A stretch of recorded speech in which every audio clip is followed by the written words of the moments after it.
All right, thank you, everyone. We will be officially starting our meeting now that we have a quorum at the time.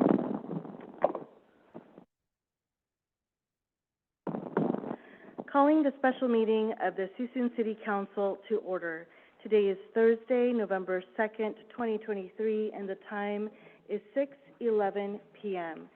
Tonight, we are meeting at the Joseph A. Nelson Community Center located at 611 Village Drive, Suisun City, for the purpose of a Suisun City Homelessness Forum. With that, I'm going to turn it to our city clerk for roll call.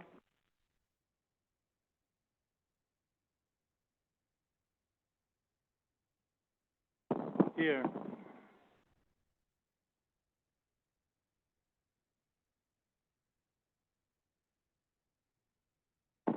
Here.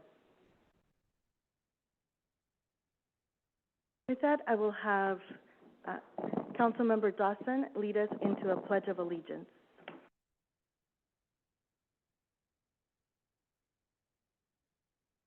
Allegiance to the flag of the United States of America and the republic for which it stands, one nation, under God, indivisible, with liberty and justice for all.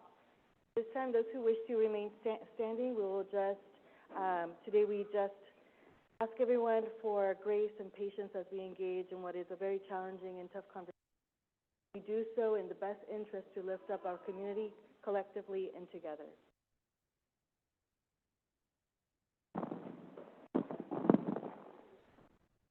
With that, we're going to go ahead and move on to conflict of interest notification. Looking to see if there are any from Councilmember Osum or Councilmember Dawson. None. And at this time, we're going to go ahead and take public comment. So this is a time in our agenda where members of the community are welcome to make a public comment on items that are not on the agenda. So if it's not on the homelessness forum for this evening, you're welcome to make a public comment. You will come up to this podium here. You'll press the button at the base of the microphone, and our clerk will time for up to 3 minutes of speaking time. So this is a really great time. I'm not sure if any speaker cards were submitted at all. None. Does anybody have a yellow regular public speaking card? You wish to speak on something not? No. Sure. Well, welcome. Yeah, welcome, sir. Thank you for being here. So really, and today is really more of a relaxed forum.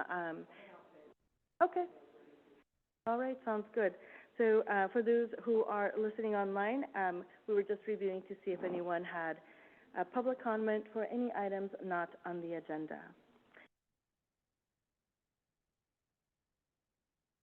Yeah, for items not on the agenda. So yeah, come on up, and you can state your name, and our city clerk will begin a 3-minute timer once you begin. Hello, my name is Chuck Phillips. I live here in Suisun. I've been a resident for almost 20 years, and I'm trying to figure out why my family and my neighbors don't matter. There's a nuisance property right next to my house at 1101 Worley. I've tried numerous occasions to get help from code enforcement, told by Officer King that there were laws that they were waiting to be changed. Started off with one car that was disabled in the backyard. Then it went to 2 cars in the driveway. Now another car out front and one practically blocking the access to the fire hydrant. When I called code enforcement about the truck that was deliberately blocking the fire hydrant, it was on jack stands, parts are missing, no license plate, mirrors hanging off. I was told by code enforcement they didn't see any violation. All the cars that are disabled there are unregistered. 1 gallon of gasoline has enough explosive power for 14 sticks of dynamite. That's just one. And When I talked to Officer King and them about it, they said Flashpoint. Flashpoint, I've had over 30 years of experience in safety, working in chemical plants, refineries. I'm a retired pipe fitter, so I'm used to working around explosive stuff. The lack of code enforcement in that neighborhood is terrible. Right across the ground from where you broke ground to build those new apartments is a junkyard, for lack of a better word. I've seen code enforcement come up time and time again. We're going to do something about code enforcement. 2017, 2018, code enforcement came up with grand jury. They're supposed to spend 50% of their time out on the road. One officer on one side, the other officer on the other side, patrolling. Nothing. Since I moved here, the Suisun crime rate is 73% higher than all cities and towns in California. That's not very good for an area that's only 4.04 square miles. You're not going to solve this problem by throwing seeds at it. You're going to have to enforce the codes. You can drive around just over on Sunset and Railroad. Back in June, when it was brought up about a problem, it was a small problem. Now it's escalated to where it's a public dump. People have torn down all the fencing along the way. They're dumping couches, lumber, garbage is collecting like crazy. I smell it from my house. Mr. Phillips. Thank you very much. Thank you so much, Mr. Phillips. I appreciate you coming, providing your comments. I'm going to note to our acting city manager, Ross, to fix one. I will also, for those who are newer to council meetings, I also want to note that during public comments, especially items not on the agenda, we don't have back and forth. We do have the opportunity to refer it over to a future agenda item or to direct staff to address the item offline. So that's exactly what I just did. We follow up with the item that was heard, but we don't discuss.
Thank you for that. For that, we're going to go ahead and move on with our agenda here. We have some ground rules to share. I apologize.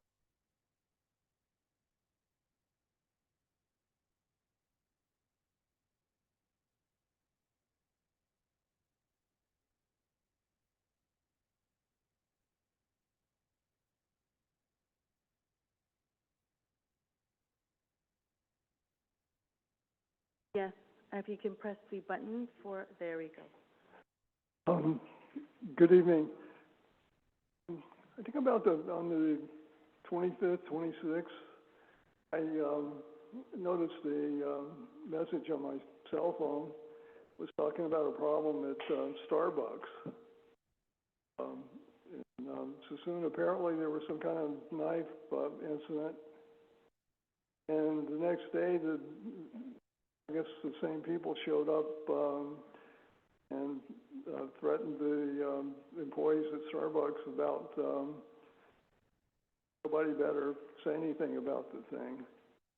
And I go to the sheriff's blog about people arrested, and I could find one woman that had to bail for $35,000 total.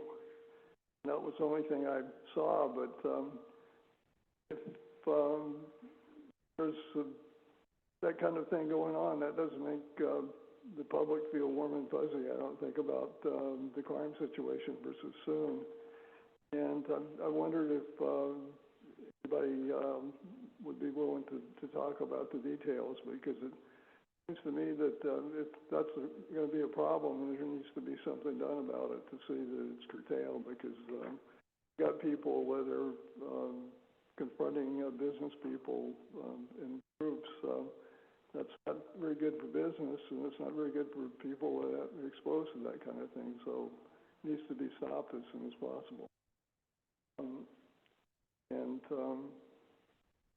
Other thing is that it seems to me the homeless get too many free passes. The tax-paying public pays taxes. The homeless seem to get more benefits than the public is paying the tax.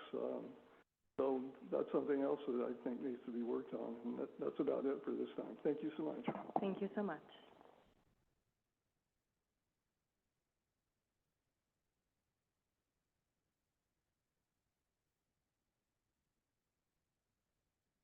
Hi, good evening. Thanks for taking your time to listen to me. Mine will be short tonight. I just wanted to bring up a few concerning aspects of our city right now. Been kind of a trend lately where I've heard of some home operating businesses that seem to be out of their, lack of a better word, they shouldn't be operating out of their home. I've recently heard of a steel and metal framing business running out of a house where they're essentially welding in the middle of the night after hours, keeping up neighbors. Obviously, welding can be a fire hazard as well.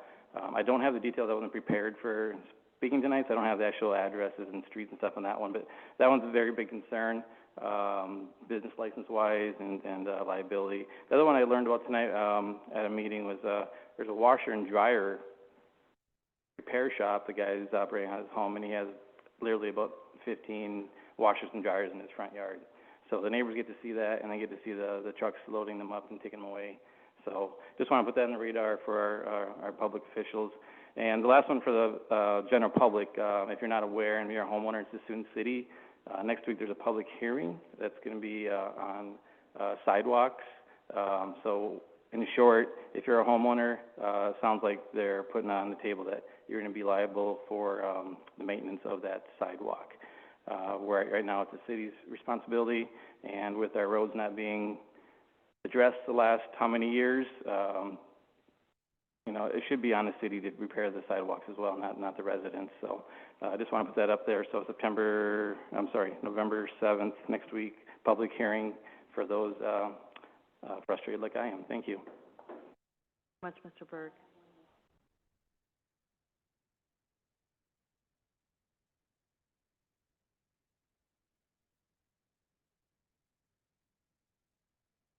Is it on? Okay, thank you.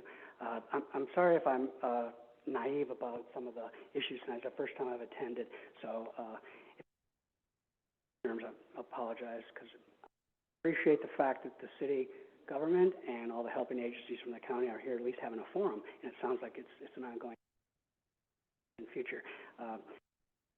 Attended a lot of different city functions and actually was a volunteer on one of the committees. Buck knows that I was on the public safety and for years, and so I'm involved in the city and lived here about 10 years. I guess my comments are simply that, you know, I think for me, I'm not being naive to think you can solve homelessness and everyone's concerns are in their own neighborhood. I live on Bay Street, which is in downtown, historic downtown, and I like the waterfront, and there's encampments along the waterfront. I don't want to go to the park downtown. I mean, it's just growing, and I hear every neighborhood you go to, it's continuing. So it's a problem. Everyone's here to recognize that. We know that. So my question is simply, I think that the atmosphere in Suisun is a place where that's encouraged in the sense of by not addressing it, it's a place that through the network or wherever, people are going, let's go to Suisun because you can do it there. It's happening. So I think the atmosphere has to change and become a balance of compassion for individuals that don't have a home and have issues that revolve on way more complex issues as just not having a home, I'm sure, versus enforcement. And I don't know if you can have some ordinances simply to pass. You're not kicking someone off an encampment, but how can you have camper vans in all the public parking lots in the streets in town? Can't you pass an ordinance to say no camper vans on the streets? They're your streets.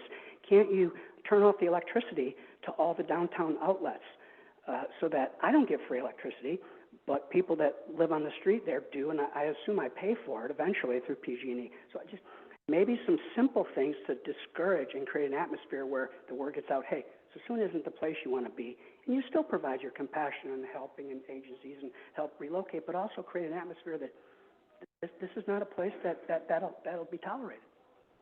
And I'm more than happy to volunteer to be on any committee to look at different things, but I just thought, yeah, I'd throw that out there as perhaps I don't know what your limitations are in terms of the laws, but I would think some workarounds and some real hard decisions that put you right on the edge of legality, not to say, hey, I want to go to the court, but right there to go, okay, challenge us. We're going to do this for our city. It's legal, but it's right on the edge.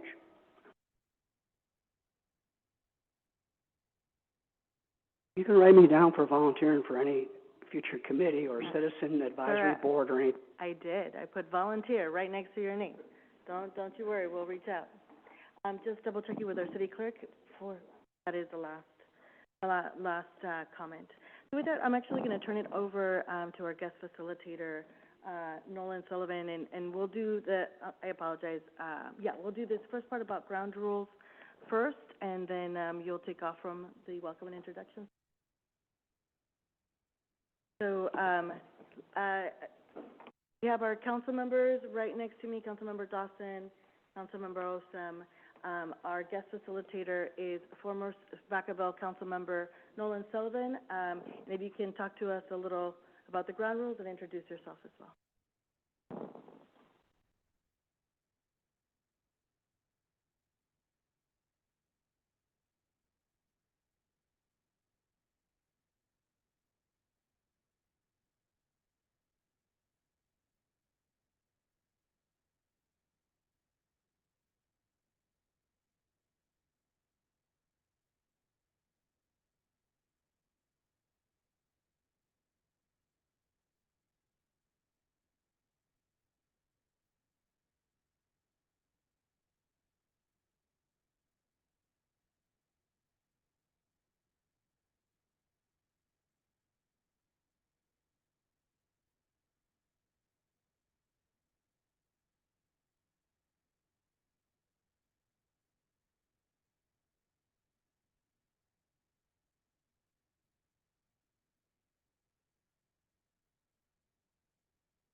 Yeah, good evening. Jim Bermudez, Development Services Director. Good evening, Brad Lopez, Suisun City Fire Chief.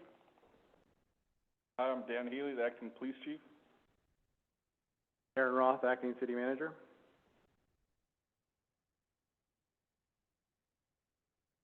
Joey Carizales, person with experience,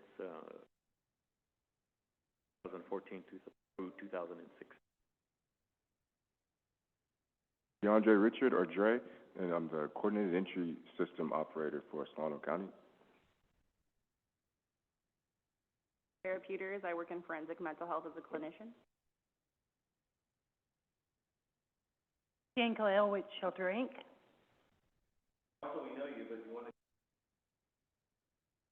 Alan Awesome, City Council Member of Suisun. Natalie Dawson, City Council Member of Suisun. Alma Hernandez, Suisun City Mayor.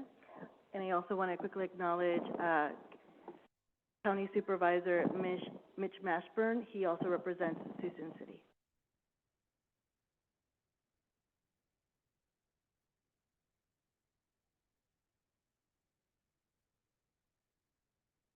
My apologies. So we're going to do a high-level recap of the. So again, we were.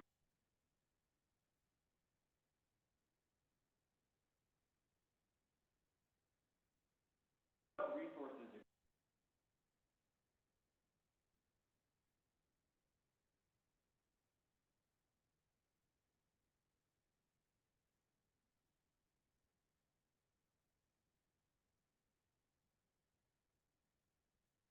Homelessness is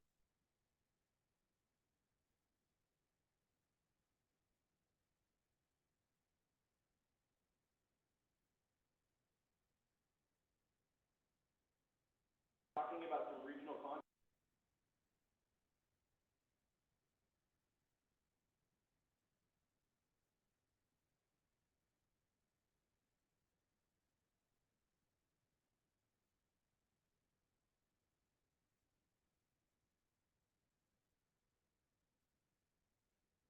Homelessness is who is responsible?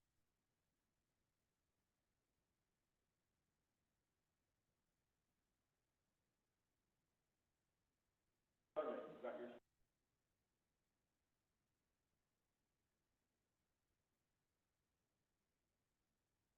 federal government that oftentimes funds.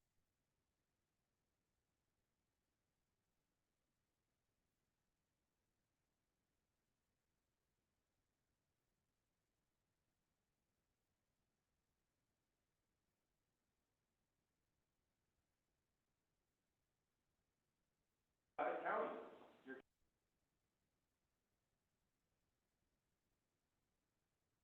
all different sorts of things. Homeless services. Talk about cities. You've got your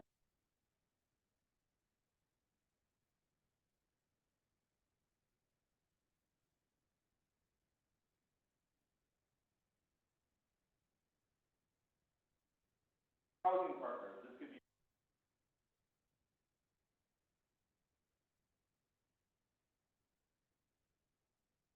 all of these folks.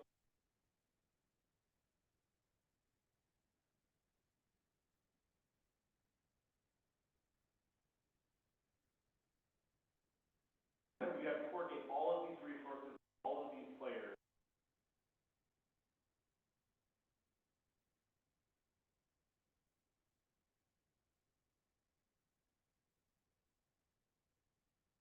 Every one of these people in that responsibility. They have a choice.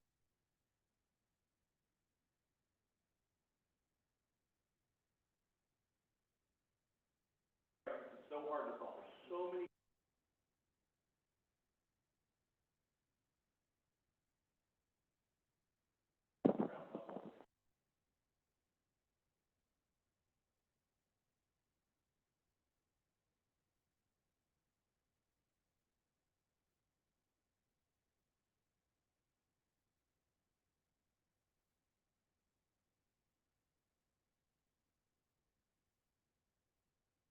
Anyone want to take it? I'm not sure what we're talking about, but I think these are the homeless encampments that have been highlighted. Some are on city-owned property, some are on state-owned property, some are on private property. So there's a myriad of different stakeholders involved here. If you're familiar with the city, the bottom left-hand part is downtown. So those are public spaces. And the green dot with the train depot, that's the Union Pacific Railroad property. The highway system is Caltrans, obviously, state agency. 34-acre site, which is the water tower site, that's a city-owned lot. Orange dot, which is over there on Sunset or Grizzly Island and Highway 12, that's Fish and Games jurisdiction. We have some encampments there sometimes. Red dot is a private property at the corner of Sunset and Railroad. So those are kind of just showing all the different jurisdictions that are involved where camps exist in the city and have to partner with to resolve those. Each one's a little different challenge than the next one. We have different rules of engagement in one of these colored blocks, right? There's laws, there's different overseers. Your team does not act the same in all of those different businesses.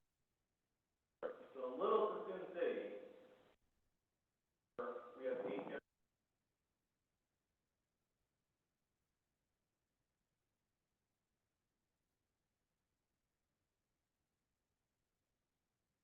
partners that fund and you've got 8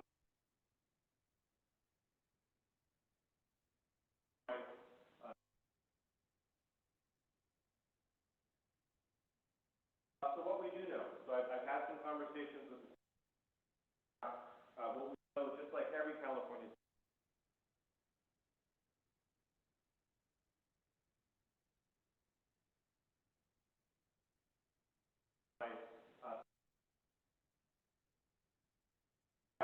government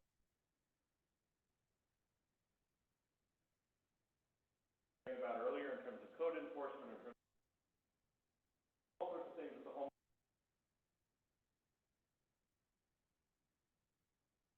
have access to shelter beds. Federal and state law don't have enough access to shelter beds.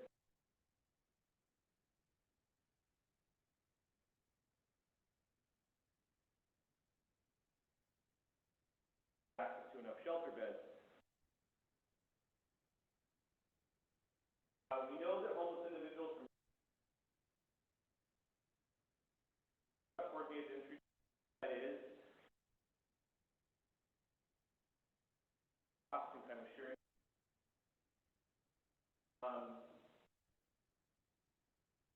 Those homeless populations want to funding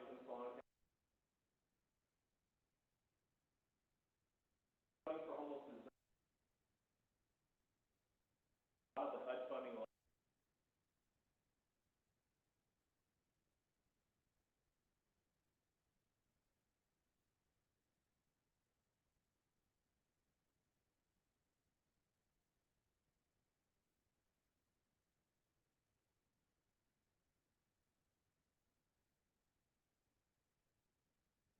A little bit about regional context.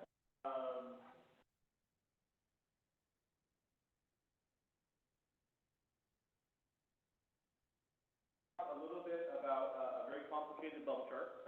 So this is but the federal government, the state government, encourage local counties, cities, and other providers in select areas.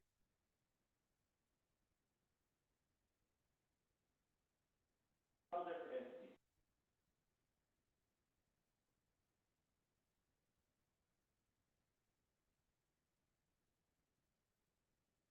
Dollars. Back in Solano County, back out for various. You have our COC board, which is typically Office Homeless Services. Some of the folks here at the board. They're also part of that HUD grant. That's those big major. Have some ability to find that money out. All the different bits and pieces within those grants. The homeless.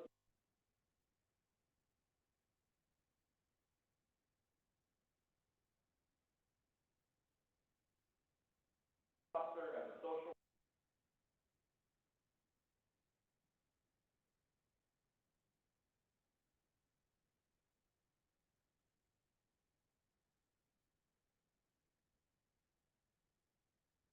That helps you figure out.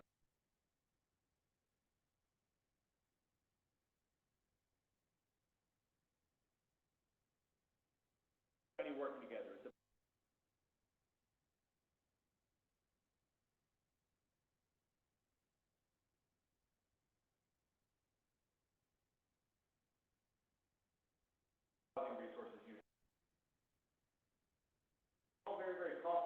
but it is.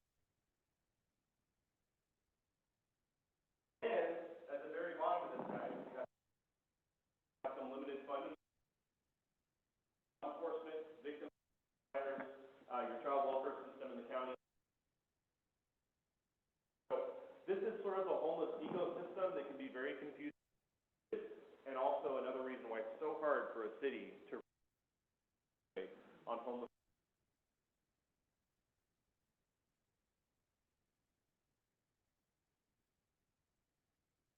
So the local contact. Actually, if one of our experts, Ray, if you talk with what you do, can I?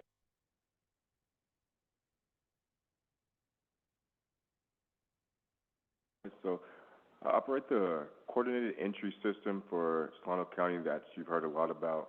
Coordinated entry, it's the front door into the resources and housing that's available for the county.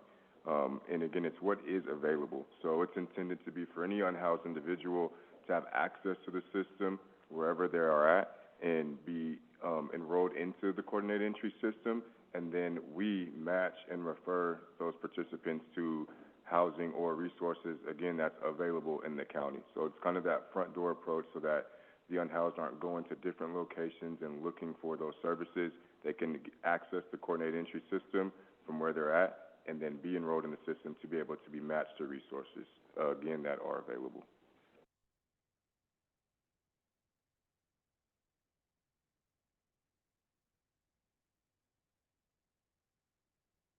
Oh, yes, so I'm actually not here to represent Solano County Behavioral Health. I work closely with Resource Connect Solano, and I'm on the coordinated entry committee. But typically I am a contractor with mental health with Solano County, so I work very closely with them.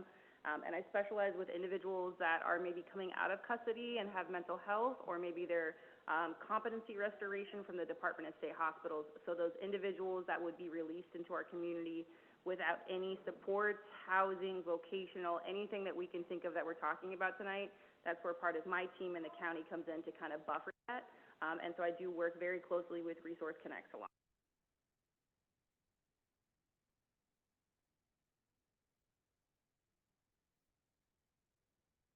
Work with Dre. So, so Shelter Inc. overall as an agency, we are service providers. The goal of our mission, if you will, is to end homelessness regionally. In Solano County, we have programs that help with what is called rapid rehousing. I myself am, my office is located on Beck Avenue. That's our big 5-acre shelter. What else do? We do housing navigation, we do employment services, we do benefits, we have clinical support. All to say is we try our best to provide services for the need. Barriers being faced, we try our best to meet it. And a lot of those placements and housing and all of that, we do coordinate with coordinated. So how,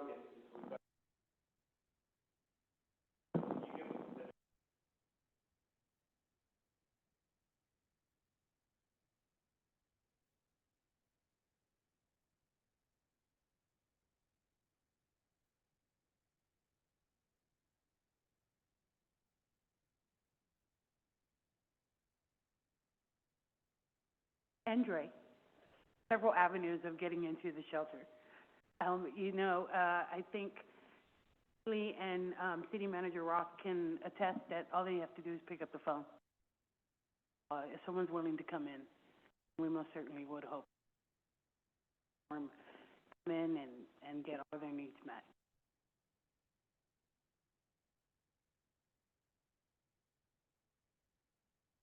For folks in Suisun that are unhoused, we provide outreach, so we go out into the city of Suisun or different events and make sure that those folks can access the coordinated entry system directly through us. We would do, we get them enrolled, provide the assessment so that we're able to match them to resources. And then anyone that's inquiring about a shelter at that time, we put them on that shelter wait list because we do serve all the cities in the county, so we have a shelter wait list, and whenever there's a bed available, then we are able to refer right directly into the shelter.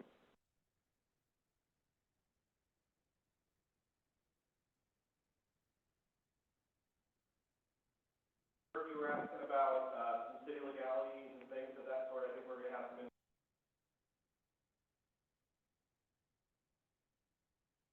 It can be.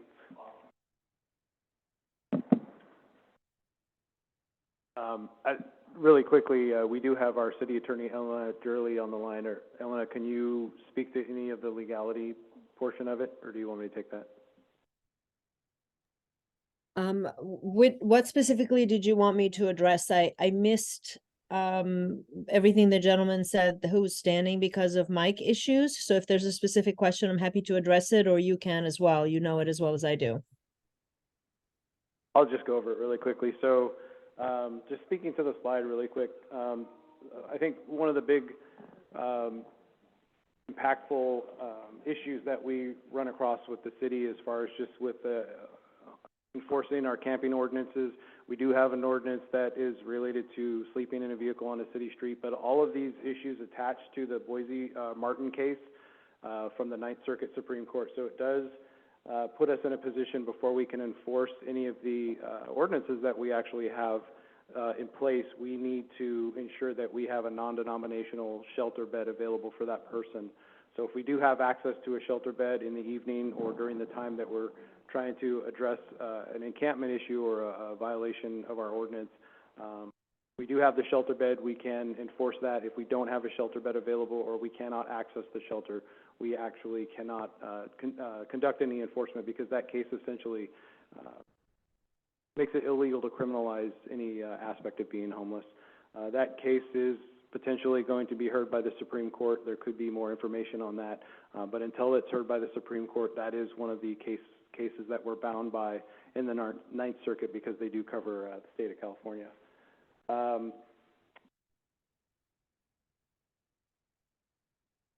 think one of the issues that we did tackle in the last year is the protection of critical infrastructure. So we do have the ability to do studies, environmental studies in certain areas to see if any of the encampments could be causing an issue environmentally. We have done that over at the Lighthouse area. There are some other areas that we've had suggestions to look at. We will look at some of these areas, but this is an issue as far as there is a cost associated with it, and really we want to prioritize what type of issues we're talking about. Is there really a danger to our canals and waterways and so forth? Safe parking program. We don't have a safe parking program in the city. Some of our other jurisdictions do that. We are going to bring something to the council on the 7th for potential discussion and direction on how we might be able to develop a program. Vallejo Navigation Center is also going to be something that might be discussed. And then, I'll probably end really quickly. I want to throw a bunch of statistics out there. One of the things that there is a perception that our staff aren't addressing some of the issues that everybody is concerned about. And I will tell you that our staff spends over, probably 2,000, 2,500 hours a year actual in the field addressing things with code enforcement, public works, the fire department, and the police department doing outreach and contacting some of our unhoused people, trying to get them connected to shelter. So our folks are actually out there doing what they can within the confines of our resources and also within the confines of law. And I understand that some people are frustrated by that, but we have a dedicated group of people that are really trying to make the community better for everyone, including our unhoused. So I'll just probably leave it there. And appreciate it. We can move on to our next slide. So when we had our last forum, we had lots of different folks speak. We had lots of different service providers. We had lots of different elected officials speak. We neglected probably one of the more important categories as well, and that's when you're working on something as nuanced as homelessness, you want to talk with people with lived experience. And so we are remiss for kind of forgetting that or kind of not including that originally. And tonight we wanted to make sure that we also bring voice to folks that are experiencing this real struggle. And so we have a speaker on the panel tonight that's going to talk a little bit to us about lived experience and what it's like to be homeless. And then right after that, we're going to turn into the community forum, and we want to hear from you guys. And we'll have some facilitated discussions. We'll also have some time for you to come up and speak. But Joey, do you want to tell us your story tonight, or kind of tell us your truth? Absolutely, I'd be happy to. And first of all, I want to thank Mayor Hernandez for inviting me to the table. I've been involved for 7 years, and this is the first opportunity that I know of where a person with lived experience has been invited to sit at the table. Thank you for that. I have tried and tried for the last 3 years specifically at all the meetings. That's how important someone the puzzle and trying to fix the puzzle when you're missing one piece. How do you expect to know if you don't hear from side of my unsheltered?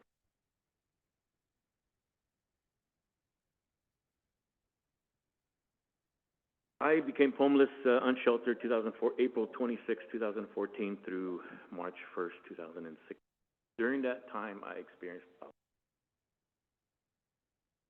threatening by the police, abuse by the police. I saw my friends, my unsheltered friends, receive the same. First few months, I didn't know where the food was at in Vallejo. I stayed under the JFK library because the window provided protection from behind me, and I could see front, and also provided protection for the window. There was a little bit of housing, but the facility was not appropriate for. Was not appropriate. I'll just leave it at that.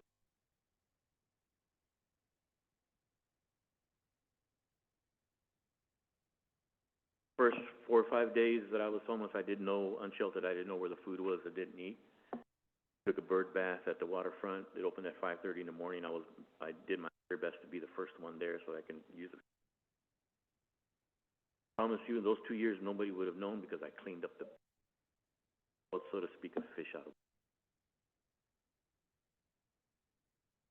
On my way through the food with my friends, I got to a group of about 6, 7. They provided me with protection and they helped me figure out the ways of how to react, not to talk to. I never turned to the dark side, as they say. Stay true to the teachings of my mother, my great mother and father. It was just, I just lost my way because of the passing of my dad. Greatest mess.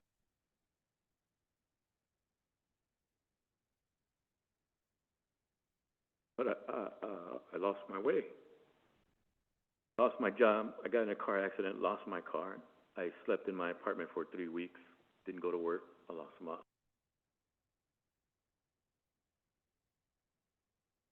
But during those 2 years, I saw what I saw. Like it. One thing that my father taught his 5 boys: always protect yourself. Never let anybody treat you the wrong way. Stand up for yourself. Fight for yourself. So when I saw the treatment of my unsheltered friends, I thought that was wrong. I began to research. I began to figure out ways. I would speak in front of city council in 2015. Now, 7 years later, 2015 in February, my first speech, nervous as can be. I probably didn't even say what I wanted to say. Now I'm stand on this table and talk in front of 1 million people on sheltered issue. That's how strong I am in the. Came this way because of spiritualness of my pastor, knowing that I wanted to help my unsheltered friends. That's a little bit of my story, I guess. My main goal is I have studies here, I have studies there. Martin v. Boise is something that the Supreme Court has decided not to rule on that. They want to leave it to the state. And Martin v. Boise, which held that in the absence of adequate alternatives, it is a cruel and unusual punishment under the 8th Amendment to punish someone for life-sustaining activities like sleeping, resting, or sheltering oneself. That's the basic element of Martin v. Boise. If there's no shelter, they can't be criminalized. My laws are created to criminalize my unsheltered friends. Beyond me, it doesn't help. I understand my young friend here who spoke about doing something with the homeless, but laws do not work. laws do not work. It creates anger in my homeless, it causes, a greater amount of criminal record. My unsheltered friends cannot leave their tent and go to court. So the same officer who gave them that citation knows where that person is, and then they'll come back and arrest them. It costs up to $40,000, $30,000 to shelter someone in a shelter, as opposed to triple that in jail. Does that make sense? Makes sense. Does it? No. But it satisfies certain elements of the population. They're out of picture. My unsheltered friends are no longer. It just makes their life, my unsheltered friends' life worse. It does not help the situation. I could go on. I don't know how much more you want me to. I can talk on various subjects. Why are my unsheltered friends? My unsheltered friends do not choose to be in their situation. They're there because of circumstances, job loss, credit issues, criminal record. They don't make enough income. There's a study that came out. 35% of an income has to be to live in Solano County. 35% of their income to support an $1,800 a month rent in Solano County. The housing market in 10 years. It went up. Oh my gosh, I thought I had it with me. The housing market in 10 years, the housing went up to $450,000, but the income went up 36%, but the income only went 22%, 23%. There's a disparity in the housing market and being able to buy a home and the income. So that's part of the issue.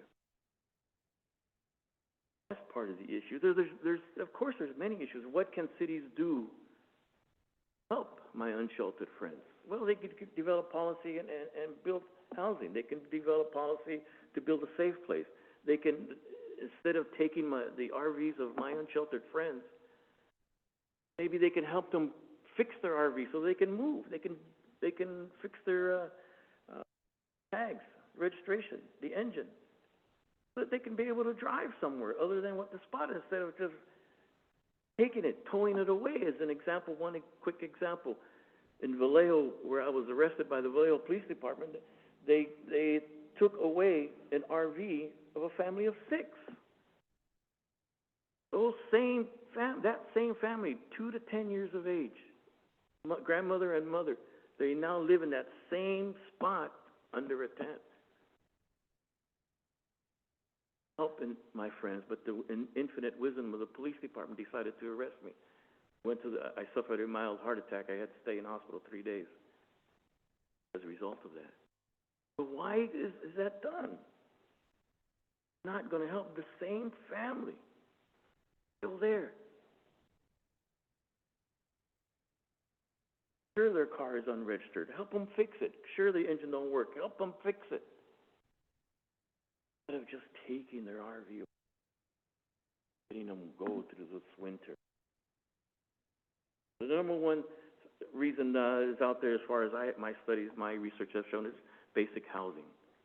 There is no housing. My young friend Dre, he gets about 600-700 calls a month. There is no housing. That's one of the issues. Second issue is domestic violence. Third issue is drug abuse or drug abuse and mental disability. My friends are out there not because they want to be. I promise you. Friends are out there because they just don't have the alternatives to help them get out of their situation that they're in. What can be done to help my unsheltered friends? Just create and develop policy that's going to provide housing. Create and develop policy that is going to help them in their mental issues. They're out there drugs because that's the environment that they're in. How would you like to have your stuff stolen? How would you like to not be able to have a house over your head? Normal, like all of us in this room have. How would you like to have your stuff, have somebody come in at 3 o'clock in the morning like they did to me and want to steal my stuff? I'm from West Fresno. I said, bring it. Bring it. Threw a bottle at me, hit me here, and it fell and broke. After they left, I cleaned it up. What can we do collectively with my unsheltered friends? They're not there because they want to be. I go visit encampments in the city of Vallejo 3 to 4 times a week. They know me by name. They don't want to be there. They don't have family. They have credit issues. They have domestic violence. They have warrants. No money. Abused. The women especially. Oh my gosh, I stories that'll make me cry. Again, July 1st, 5 unsheltered people have died in Vallejo. A woman weeks ago. The issue is manageable. Who has the courage? Who has the people in authority? Who has the courage to set policy and to make policy that set us in a proper path?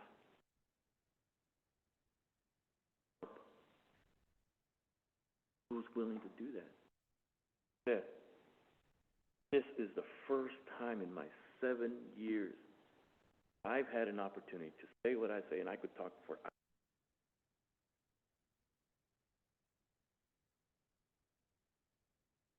Hernandez for a year. I want to answer your questions. I have research up the wazoo.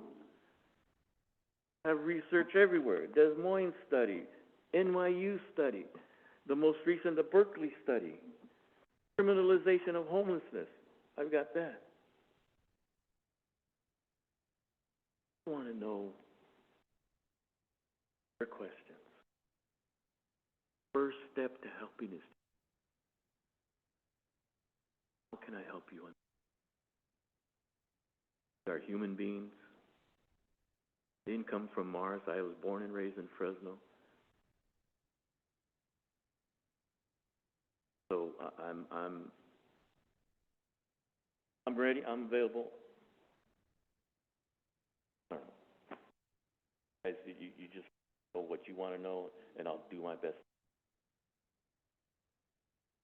Thank you. Thank you, Mayor.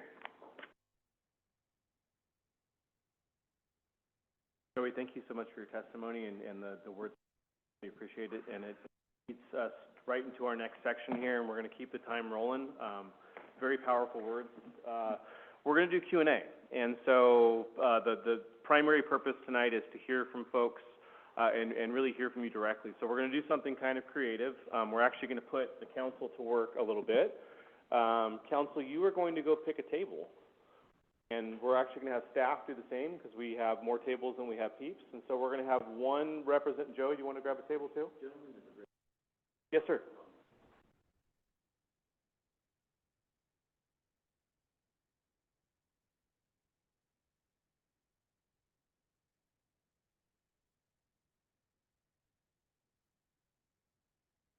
Even though I'm on, I always forget that. So the question for folks that couldn't hear was, you gave a great discussion or perspective on homelessness. What solutions or ideas do you have? Thank you for that question. That's a great question that I don't get asked, believe it or not, very often. What would be my solutions? First of all is housing. Figure out a way through leadership, through policy, through your staffing is short. I'm sick and tired actually of hearing that excuse.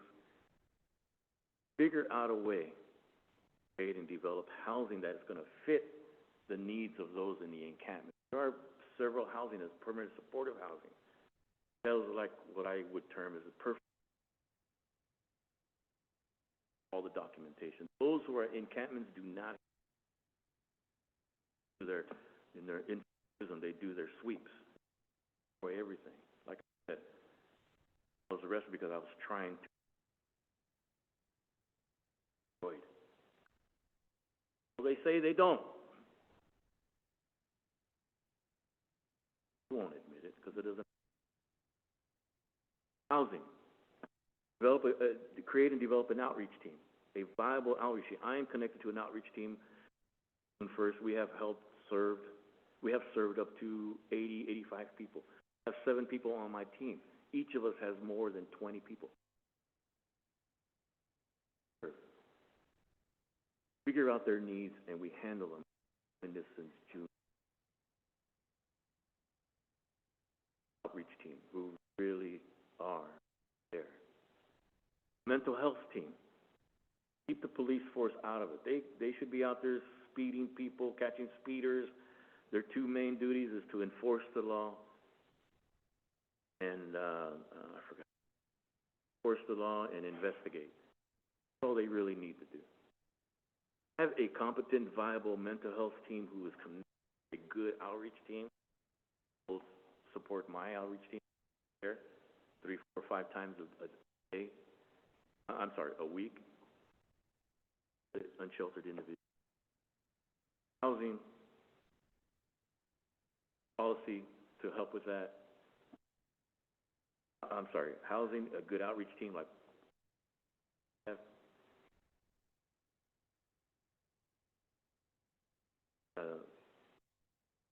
those 3 are probably. I appreciate your question. Thank you. Before we break up, does anybody have another? Any other burning questions before we do tables or instead of tables? If you want to come up to the mic, mister, or whoever wants to, that way the folks on Zoom can hear you too. Thank you, sorry.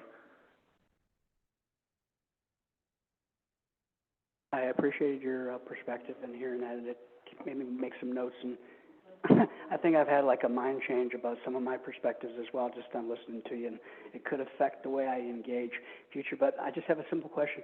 What was your opportunity and what was your thing that changed that helped you go from being unhoused to housing? What changed for you?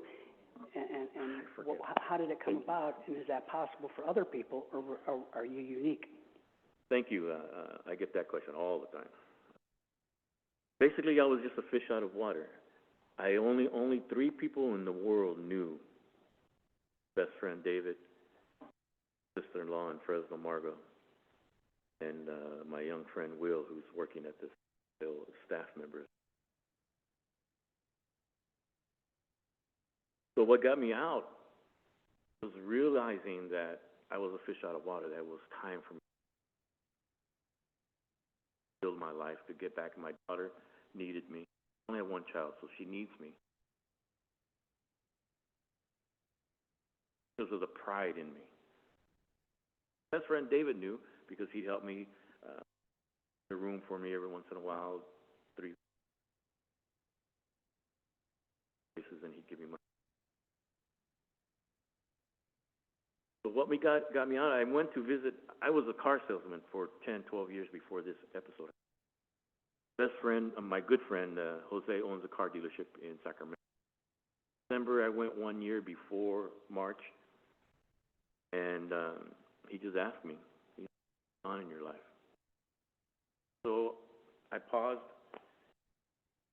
told him my story, called his wife, and said, you know what, we're going to. So by the time my paperwork got done, he paid for my sales license to be reinstated. I started working for him at his car dealership. And for me, it was just a change of mind. Out of water, experience this. Water, to. I realized that I had to get back into my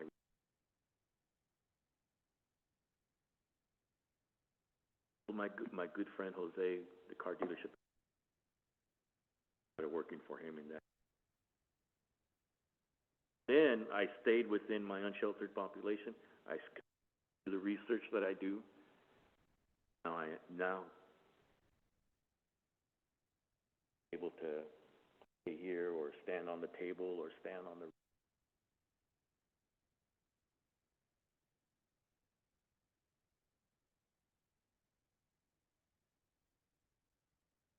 we will keep it rolling. If you've got other burning questions, we can do that, or we can do tables. You want to come on up and ask your question, Mr. Gwynn?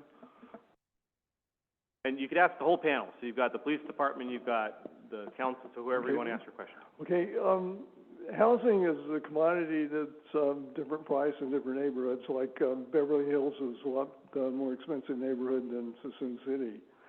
And people that have a house, they want the house to go up in value. They don't want it to be really cheap. And if you give somebody a house that's not going to make the value of everybody else's house go up, eventually you're going to have a situation where everybody's house is not worth very much.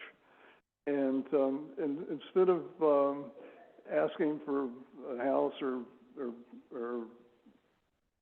an income or things like that, why not go to the place where you can have lower housing costs and you can get a job or get some benefit to make society progress? Because instead of having things go down for the majority, you'd have the things go up for everybody if you let people go at their level. Like everybody's not an Einstein, so everybody's not going to get the same money as people that have higher intellect or higher chances to do stuff in business. So it seems to me that instead of trying to lower society, it should be that you try to strive to make society better by raising things up, and lowering the housing market is not going to make things better. It's something I have. Okay, thank you for your comment. Do we have any other questions or comments, sir? Want to come on up? Walk.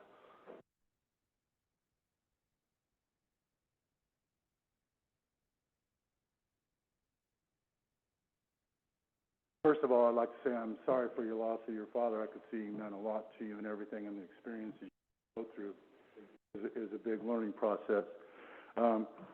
But there are a couple of things that might help. One of the things you're talking about is housing. That takes money.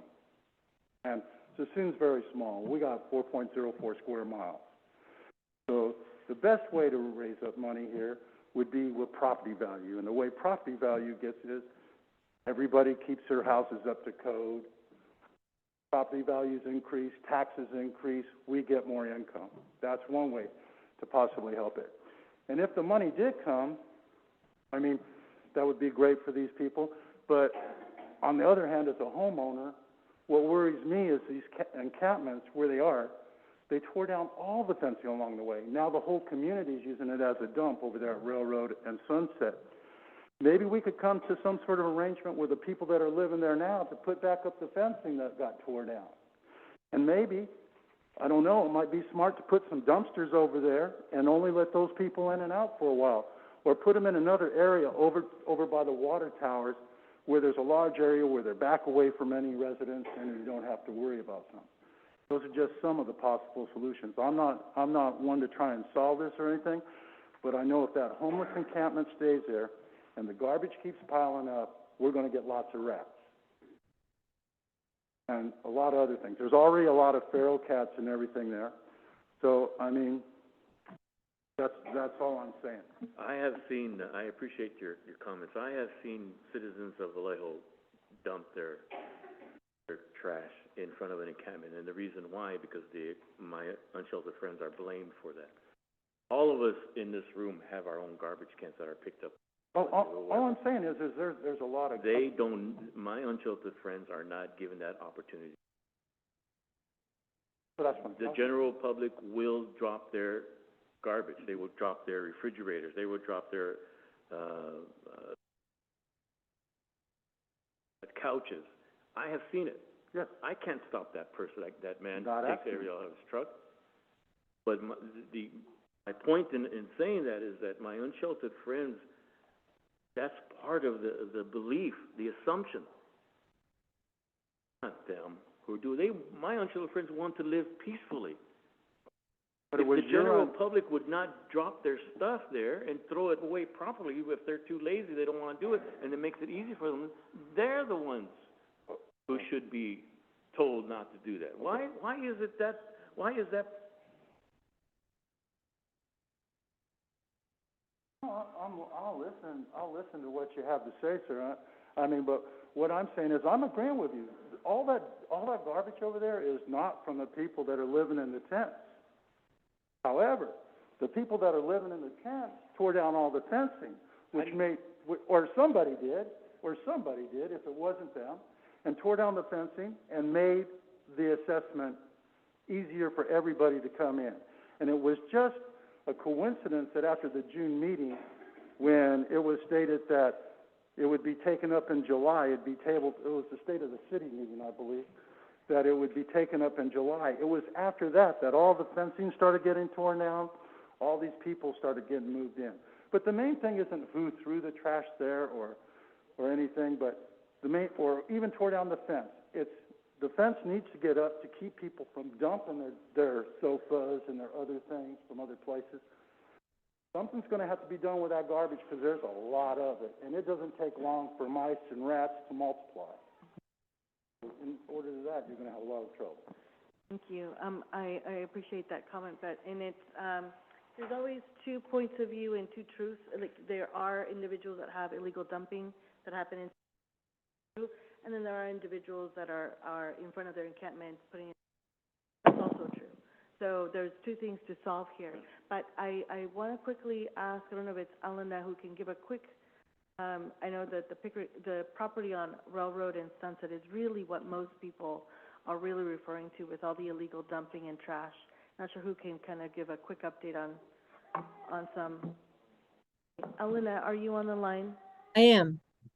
Can you provide a quick answer to, well, at least kind of reference, this is the number one item that we see online, that we see, right, and many people here are really referring to corner of Railroad and Sunset in regards to the illegal dumping and trash and the issues with the property owners there. And I'm wondering if you can give a quick update of where we are in regards to the next steps there.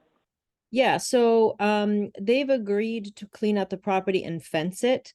And they said that it would be cleaned up and fenced by November 15. Part of the difficulty, of course, is that it takes time for resources to be put together. But our understanding is by November 15, the piece of property owned by the Pickerings will be cleaned up and fenced. And they said that they were planning to have heavy machinery to come out and remove all the items that are on the property. So we're keeping a close eye on that, and if that doesn't happen timely, then we will be immediately moving forward with further enforcement. Thank you, and I think that that's what we're all waiting for, all that trash to be removed. I think that that's something that we've all been on as well. Yes, we have a question.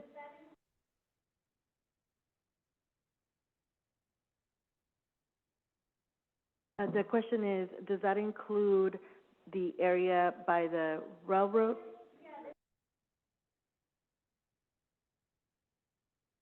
Oh, you're talking about the building across the street from.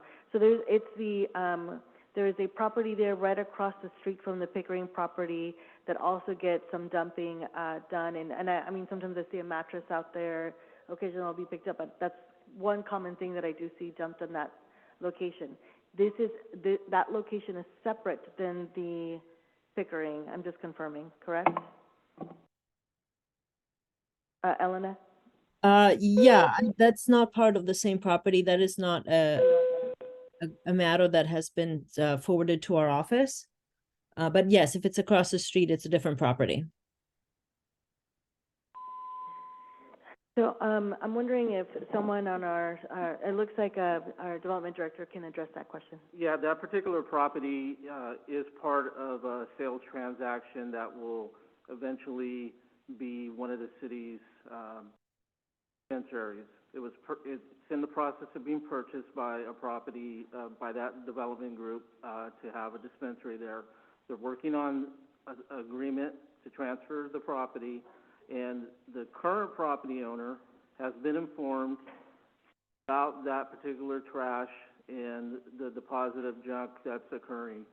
We have started the process of code enforcement to hopefully get a resolution and abatement of that property, But I think what's important here is that there is a sales transaction to transfer ownership, so things seem to be muddling along as opposed to quickly and efficiently being abated. But we're on top of it, and we're monitoring that condition, and we're pushing as best we can.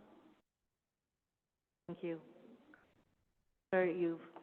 Yeah, I think we're on a roll here. So I think, come on up, real quick team, everyone's in the audience. If you have a question, you don't want to come up to speak, you're nervous, you don't feel like it, you can write it down and I'll read it too. So there are question slips around the room as well. We'll get those handed out. But sir, what do you got? Yeah. I don't believe that just money in and of itself is going to solve homelessness, but I heard that because Suisun City doesn't have 50,000 residents, that state funding for homelessness doesn't come. So I just wanted to ask a series of quick questions. The new buildings going up, is that the point is to beef up our population in order to ensure we get additional state funding for homelessness or other services? By buildings, are you talking about housing or development?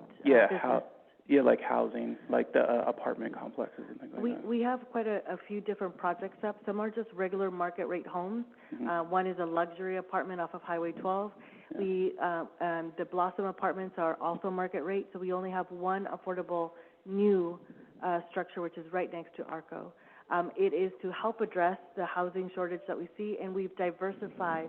So from different income levels, from higher income to lower income, we've diversified the inventory that we will make available within our own ability to people wishing to just purchase a home. Why does that matter? When you have someone leaving a current affordable housing unit because they've made now enough money to go purchase a home, it vacates that affordable housing unit for the next person who needs it.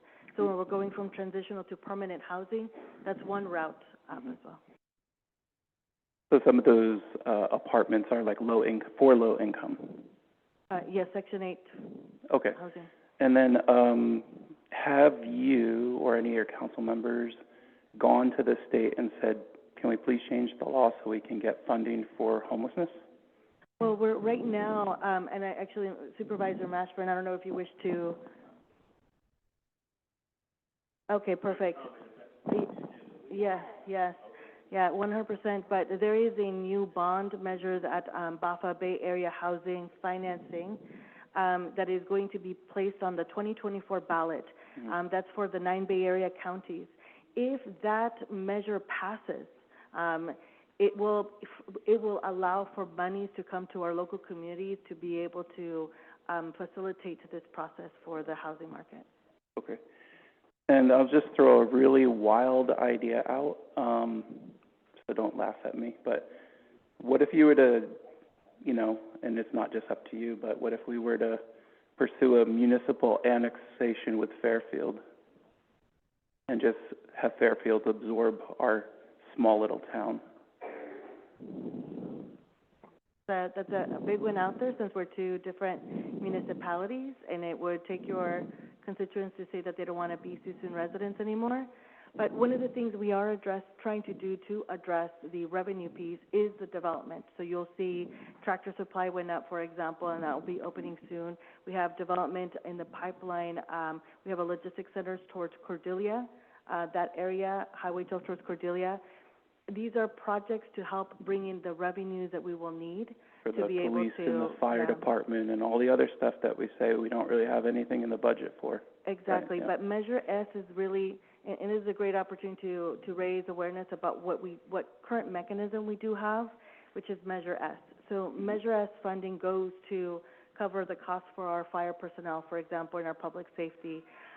Measure S will be coming back to the Suisun residents to ask if this is something that we can continue to extend. As long as we have Measure S, we have Suisun City, while we're building revenues to address the issues with some of the things that we're talking about here. But we're not alone in the process in regards to funding. Earlier it was mentioned that Suisun City is now part of the Cap-Solano JPA, that's that Joint Powers Authority. So we may not, our own entity, Suisun City, be able to go access all that funding, but that board on our behalf does. And as long as that, so when Nolan said they're going after millions of dollars, they're going after millions of dollars on behalf of cities like ours. And that's one of the most important reasons why we belong to that table. It's because we're saying, you know, we need other members of our region to advocate on our behalf too. And although Joey here has lived experience from the city of Vallejo, the storyline is, regardless of where you are, one of the things that we've realized is we, by understanding the complexity around individuals who have illegal encampments in the different communities and municipalities, oftentimes they're just moving from city to city. And what we're finding with you mentioned the city of Fairfield, the city of Fairfield does a cleanup on their end, and they end up by our railroad tracks, they end up by, we do a cleanup, and they just end back to their downtown. So we're doing a lot of that. What we're trying to collectively do is actually fix the problem and issue, get the individual off the street completely, and that's the area that we're all collectively trying to engage in. Thank you. You're welcome. And thank you, Rick. Really great questions. Thank you. Great, very creative. So I'm going to read this question as I'm reading this question. I'm actually going to invite Supervisor Mashburn to come up and speak as well, a little bit on his observations for tonight. So I'll read a question while the supervisor's coming up. What happened with the mobile crisis unit for mental health? Is that functioning? If so, how is it being used? Yeah, we do have I can speak for the police side, but we do have the county mobile crisis during business hours. They had staffing issues when it first started, so it went dark for several months. They re-staffed, and so it's back up again. We're having good success with that. So some of these issues that people say the police shouldn't be involved with, we agree. So we're trying to get everybody else involved so that we can go do like what Joey said, what we're here. So the answer here is that the business hours, the team is back up. So mobile crisis is back, and I know that all counties in California are moving towards 24/7 mobile crisis response in January of 2024. It's a big lift, but that should be coming too. Do you have anything you want to add? Oh, I just want to speak on behalf as a contractor that works closely with mental health and our houseless communities. The mobile crisis unit is, oddly during business hours, which kind of seems counterproductive because we would like people after hours, but it does seem like that need that's been spoken, and we're moving in that direction for sure. It is incredibly hard to staff. But I will tell you that my team and my forensic team and my Cayman, our agency, utilize the mobile crisis unit pretty frequently because I can't be in more than one place at a time to write a hold or a hospitalization. And so we do have a lot of success using it, and we look forward to hoping that it expands. Supervisor Mashburn, do you have some thoughts, observations? I might go over 3 minutes if that's okay, though. You know. And I don't mean to be rude, but y'all talk to me all the time. I don't get a chance to talk to them, so I'm gonna turn this around so I can see all, well, except for George. I see George all the time. But for the rest of you, do I need to turn this on? I'm on, okay, good. So, first of all, thank you for having me here tonight. Thank you for the invite. I'm your county supervisor for District 5 in Solano County, which means I got a little tiny piece of Suisun in my district. And then I got some of Fairfield, some of Vacaville, I got Rio Vista, and everything in between. So if you're driving down 12 and you see windmills or cows, you're in the 5th district, and sheep. A little bit about your council and your city and your folks. I've been county supervisor now for 3 years. Before that, I was 10 years on the Vacaville City Council. So I got a little bit of experience in government. 33 years with your sheriff's office before I retired from that to do this. So I've been involved with government in our communities in Solano County my entire adult life. And I have been close to and seen homelessness in our communities grow throughout my entire adult life, up close and personal. Your council has joined part of what you heard him call earlier. You heard him talk about the JPA and about our regional partnership. Your council joined that, and they stepped in large. And I want you to know that all 7 cities in Solano County are participating, but your council and the people who sit on that really lean in, and they really participate, and they ask hard questions. And while Suisun might be small, and they don't have a lot of the financial piece, they're mighty because they're cerebral, and they think about it, and they bring solutions to things when we're talking about it. And when I say that, what do I mean? Well, You heard this gentleman say that one of the things that can help is policy. One of the purposes for that JPA is to bring 7 cities together so that as we move forward as a county, trying to obtain those dollars, literally millions of dollars, our cities are all formulating a regional policy so that, as you heard, the population of homeless folks moves. It's transient, it moves. But if our policies are uniform in the county, when I say that, I mean with regard to the provision of services, but I also mean that with regard to development in our county, then we have, I think, and everybody else seems to think, a greater opportunity for success. What does that look like? That looks like regionally in each city, when we have a development agreement, when a developer comes in and says, hey, I want to make a buck and I want to build 300 homes, the politicians and the policy makers have to have the political will and the political spine to tell them, okay, you can do that, but 15 to 20% of those homes are going to be for low and very low income folks. Or you're going to help set up a foundation that in perpetuity is going to provide service X for the community that will benefit those homeless folks. And when I say service X, people are like, what does that mean? That means, and I'll give you a perfect example of this because we did it in Vacaville.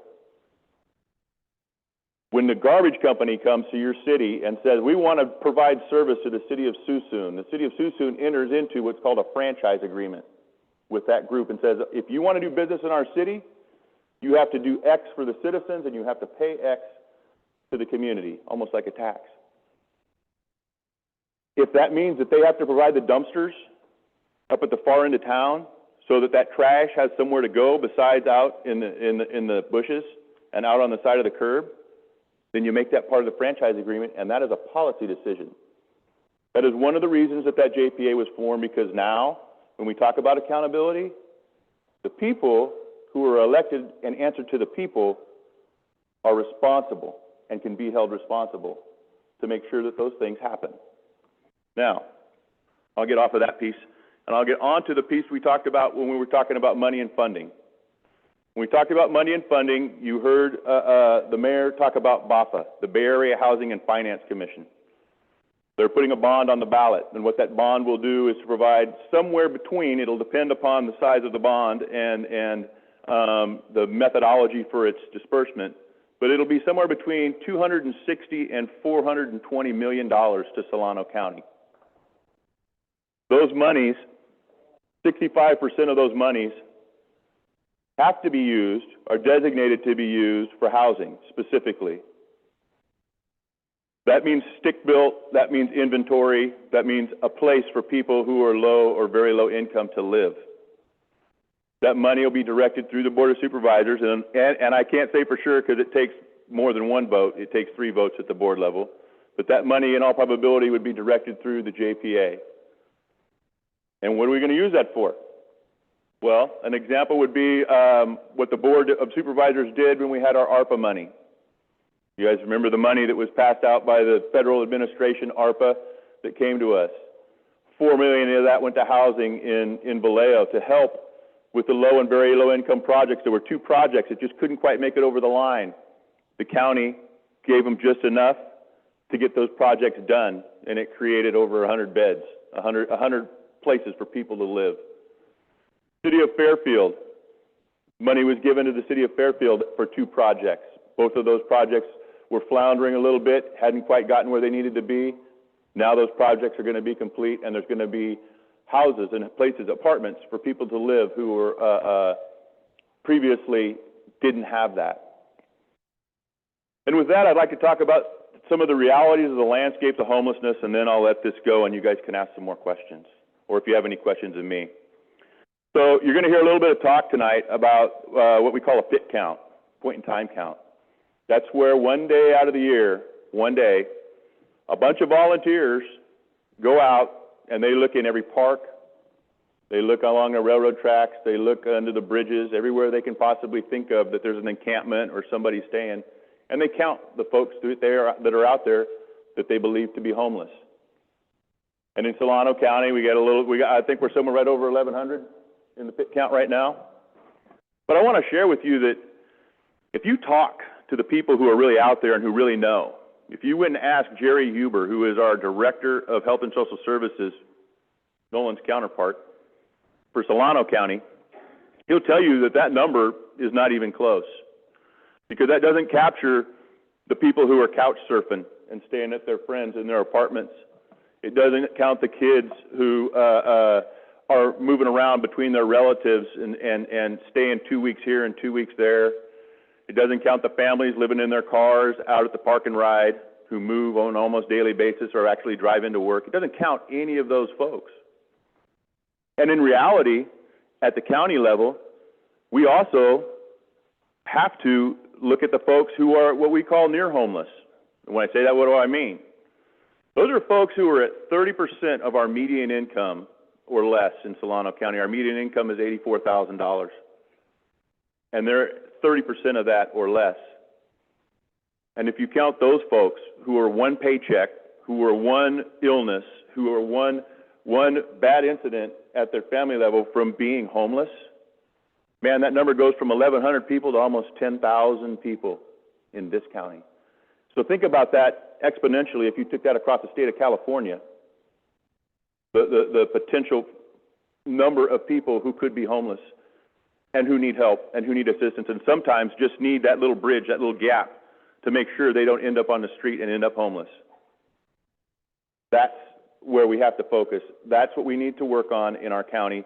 The policies, the inventory, and those who need shelter, but also those who are very, very close to being unsheltered. So with that, I will open it up to questions if you have any for me, if that's okay, Ms. Mayor. All right, and then I'll hand you back over to the folks who are in the know about Suisun itself. Anybody have a question about the county, about the JPA, about the bond, about anything that you want to know? Sir. BAFA, it's the Bay Area Housing and Finance Commission. It was stood up by it's a state entity. It's kind of like MTC, which is the Transportation Commission that decides where all the monies go for our highways. Same type of principle. They have one for water. I knew you were going to say something, George. Go ahead.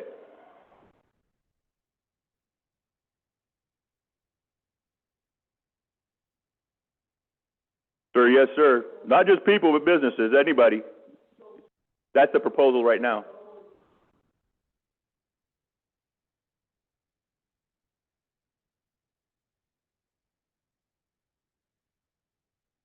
George, do you know how much the public pays right now and has paid over the last 20 years for homelessness? You've paid over $22 billion in California for homelessness over the last 20 years. Where are we at? Did it work? Didn't work. The more money you put into it without direction and without a specific intent, I think it doesn't work, George. I think that this money and this bond calls out very specific intent. 65% of this money has to be spent on inventory, right? 20% has to be spent on those people that I was talking about for services who are near homelessness or who are homeless but just need to bridge that gap so that they don't fall back into that situation.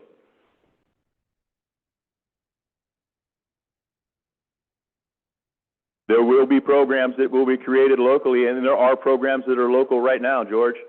The best piece about that bond is that those monies, instead of being directed by the state, which is what we've always seen in the past, and then an example I'll give you is our HAP 2 grant. For those of you who have followed a little bit of the JPA, we get some monies and grants from the states and feds, and they have innumerable strings attached to them. Some of them have ropes attached to them about how and where and what the money can be spent on, because, of course, the state and federal government knows our community so much better than us and where we should apply those dollars.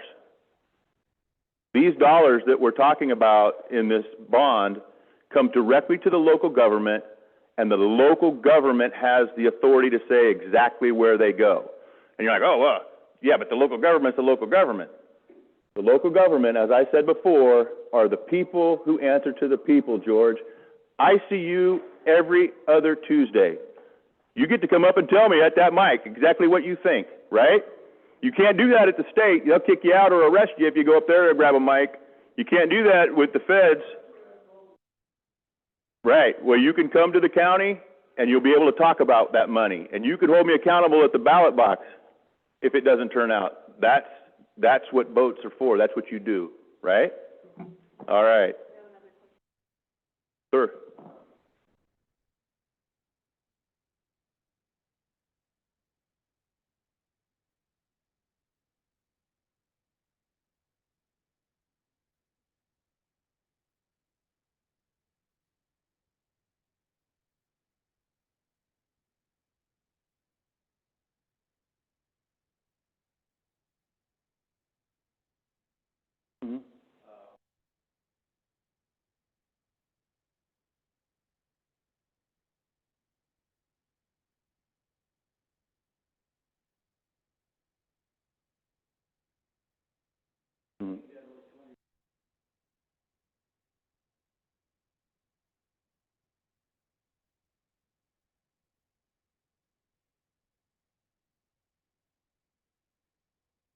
So, sure, for the folks online. So the question was two-part. I think the first was a piece about your point of reference for those people that you see in Suisun who are homeless, who, when you ask if they want help, they don't want it.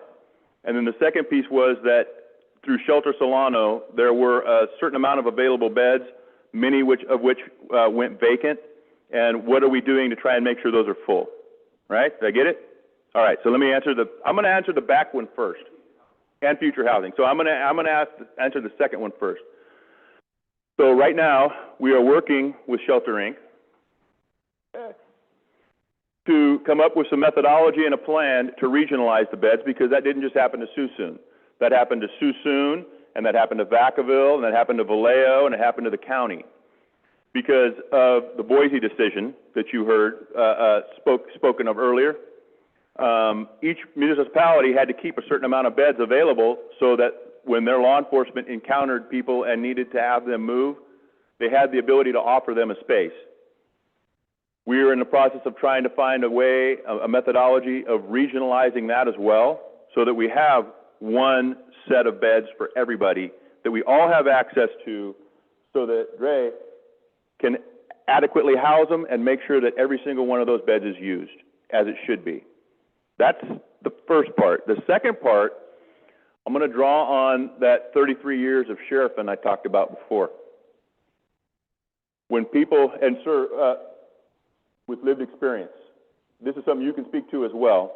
I would be happy to speak on this. I'll throw mine in, and then you can kick me in the backside and say you're wrong or you're right. I'm already going to kick you on the I know you are. So,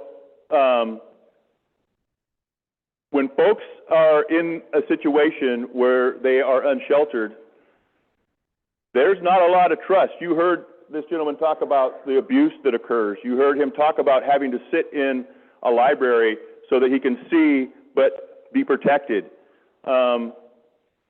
At a certain point, and it doesn't take very long, those folks lose trust, and they have to protect themselves. And so, as well-intentioned as you are going up to them that one time and saying, hey, what can I do for you? How can I help you? They don't know you. They don't know your intent. They are, and could be, they're vulnerable, and there could be something bad happen because they don't know. It takes multiple contacts from folks to build that trust so that they know you and feel comfortable enough to be able to open up to you and tell you their story, or to ask for help, or to accept help. It's not just an instantaneous thing where, and especially as an officer, you walk up in uniform and you know, hey, you need some help, what are you going to do, right? For them, it's not a good thing. This guy's going to take all my stuff and he's going to have me move, or he's going to have me move and leave all my stuff, or there's not going to be a good outcome. It's scary for them. Not every time. We have a lot of good officers in the community who work really hard and they really try, and you can tell because they're the ones who will make multiple contacts, and they're going to know that person by name. They're going to know, they'll be able to tell you, oh yeah, that's Bob, you know, that's Sarah. They'll be able to tell you who those folks are because they're building that trust. And eventually, one day, that individual is going to reach a point where they say, I want help, and because that trust is there, they're going to be able to reach out to that person, and they're going to be able to get them into a situation where they can have help. Go. The psychology of an unsheltered person, they're a human being with the same brain as us. Reason why they may throw the finger at you, they may say, I don't want it, because they don't know you, as my young friend was saying.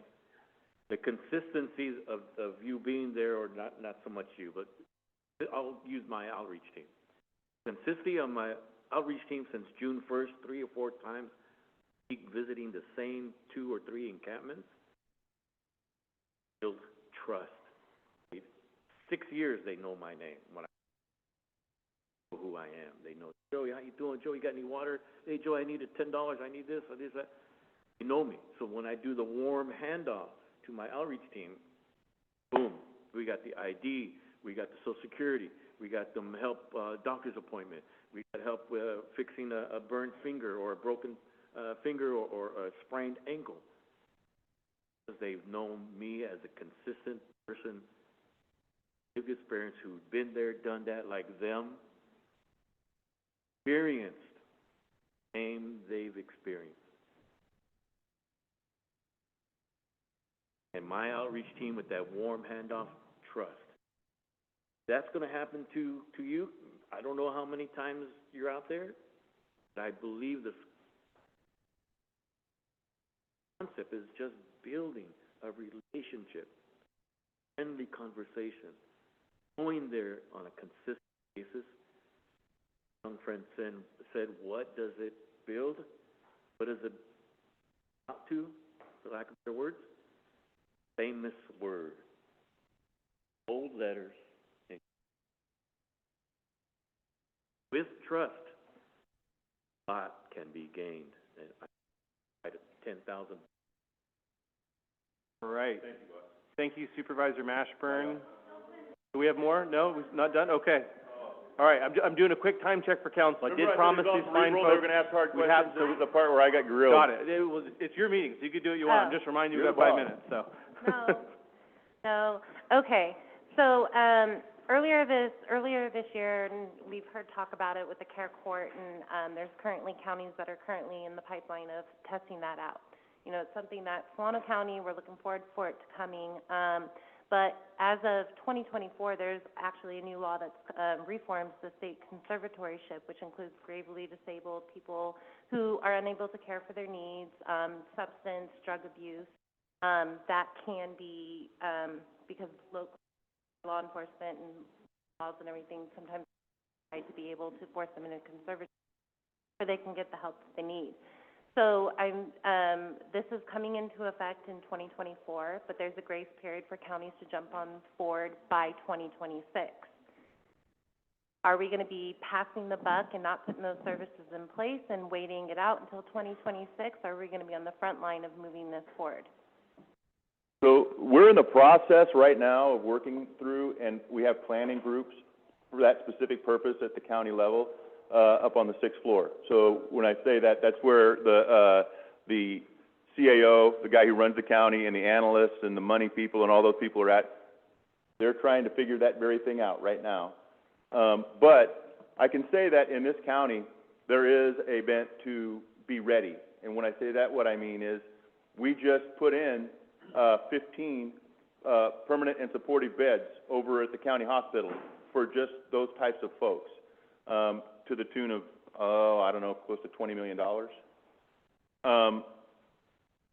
The housing that we talked about in Vallejo that was supported through through our ARPA monies and the city of Vallejo's funding that they got from the state, that's permanent supportive housing. And what that means is it's housing for people who can't care for themselves. It's housing that has wraparound services, it has counseling, it has support, it has all of those things that they might need if they were conserved. So there is a movement in our county to make sure that those beds are in place. But again, the problem that we have is that we have a lot more people than we have beds. Even if we built 100 beds, we could fill them. We could absolutely fill them. In our county, 1 in 3 folks in our county receive some form of assistance, whether that's food stamps, Section 8, HUD, mental health services. They use our clinics, they use the dental clinics, they go to veteran services. In a county of 400,000 people, you're talking about 135, 140,000 people who receive some type of assistance just to get by. That's a lot of folks who need help. And so you can see that there's a ever-growing number of people who may need some type of help with regard to housing or a plan so that they can insert themselves in there and help themselves. One of those two things. The county is working on it. Good. Yeah, I don't want to be unprepared.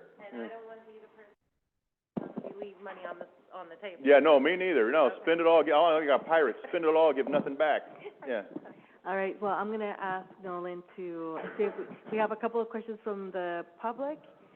All right, And I'm out. we have one more from, yep, yeah, So, we'll take one council, and I'm one. gonna do a quick time check, council, so we're at 8 o'clock. Do we wanna do another 15 minutes of Q and A? Does that sound reasonable to council? Is that okay with all of you? I know folks But, probably, yeah, so we'll do, Okay, all right, okay. yep, good to go. Okay, so I'm gonna read this question off real quick, and sir, we'll invite you right up. So this is a follow-up question, I believe. What has happened with the mobile crisis, wrong one. Where is the property that has been purchased by the dispensary? Is it at Railroad and Sunset or other? The property that's been purchased for the dispensary is the single residential unit that is on Sunset and Railroad. Got it. That is the property. Single residential on Sunset. Got it. Sir, did you want to come ask your question?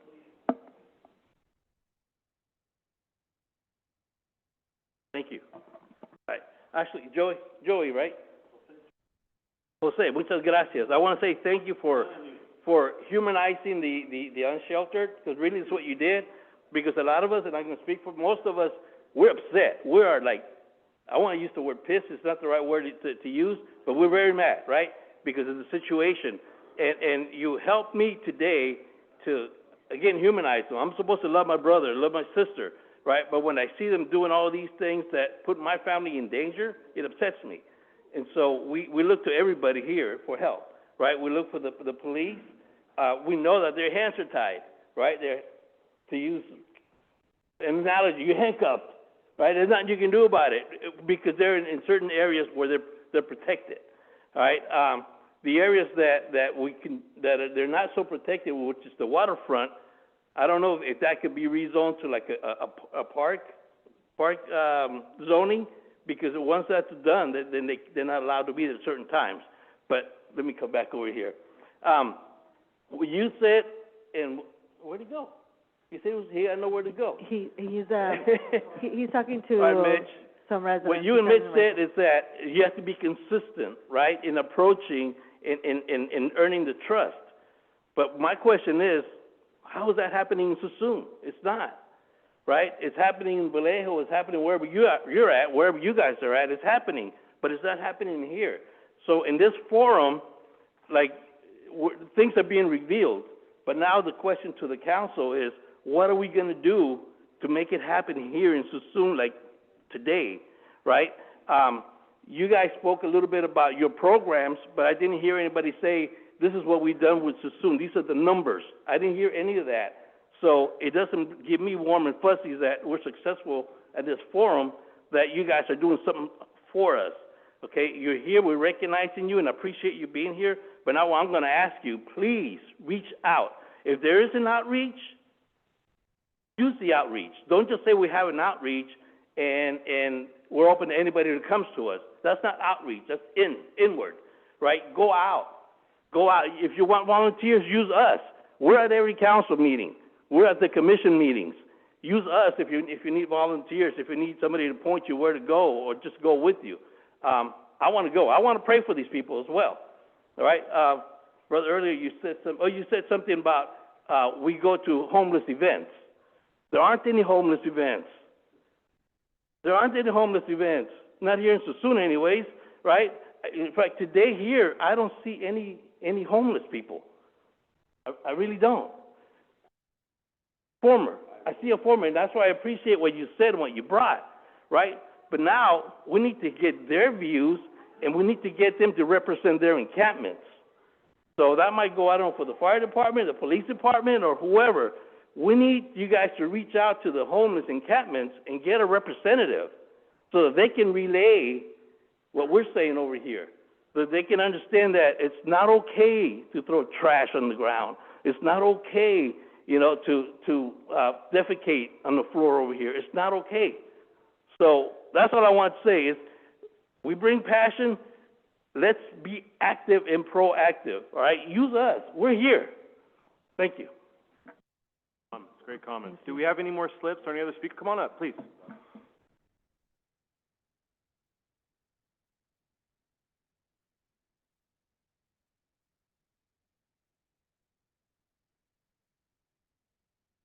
I want to give a little perspective as a homeowner that lives on Blossom, that is by the railroad track.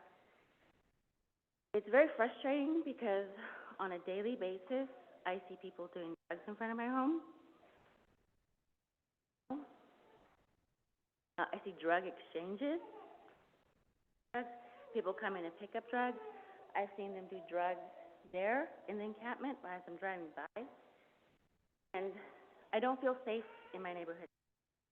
My husband we bought this property in 2003, completed our home in 2006, rented it, moved in 2010. Was never like that until that encampment came. The amount of traffic and drug use that I see gotten so bad. Homeless will come through our neighborhood, pushing carts, whatever, looking in my neighborhood, looking in my property. I don't feel safe anymore, and it's very frustrating. If I call the police, what are they going to do? They don't see them doing the drugs. They don't see them doing the drug exchanges. Scary, and I understand human beings, and I get that we have a home, job, and we're, you know, but as a homeowner, it is very going on in my neighborhood. I see it every day. If I may? How scary is it for an unsheltered person to live knowing that No, I understand. somebody's going to be at night I get taking that. their stuff? And if I may? I'm not going to do that. What am I supposed to do as a homeowner? They're taking my.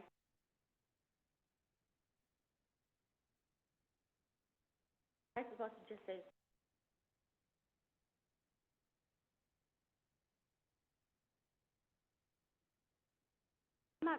I'm not dehumanizing them. I'm saying I'm also human. And I have my family to protect. That's my point of view.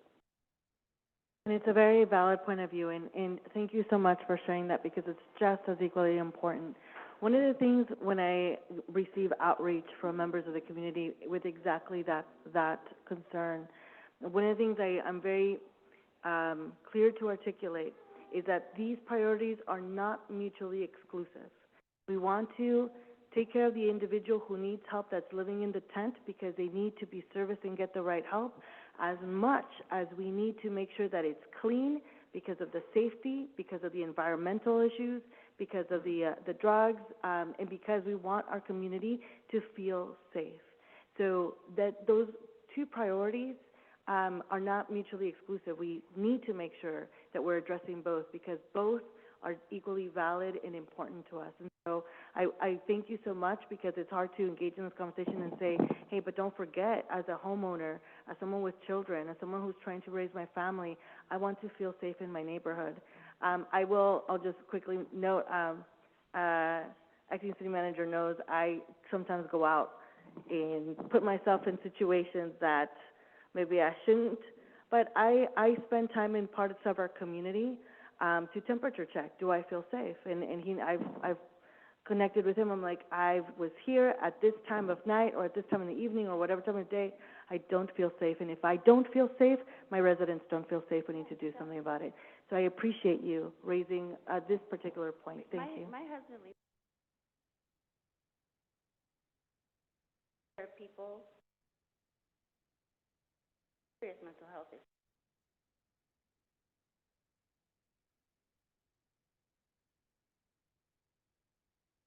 I think kind of like Joey mentioned earlier, mental health is real, and he said the lack of like mental health outreach teams is kind of a thing that they're working on and trying to build that, and even to do after hours. So that would be something that addresses that. I think the encampments, I've seen it done in other counties, encampments in a specific location. Like, folks are going to do what they're going to do. Like, it's just that everyone's human. Some of the unhoused have kids and families that they're trying to protect from people like us that they don't trust. That trust is a big thing. So I think just kind of pushing the encampments do need to happen. They need to be there, but in certain locations so that it can happen there. And that's where the outreach teams can go. The services can be provided at specific locations. So I think those are the things they kind of push for your guys' Yeah, it would be great if there is, I say, hey, you're not always calling the police. Someone, what do I do? Do I leave them alone? Do I call the police? I have seen that in front of my home. I'm screaming and hitting himself.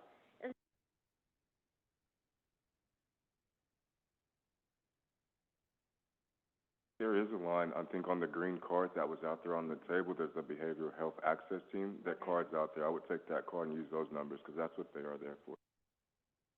I think just to restate the purpose of the forum, thank you so much for your comments, man. They were fantastic.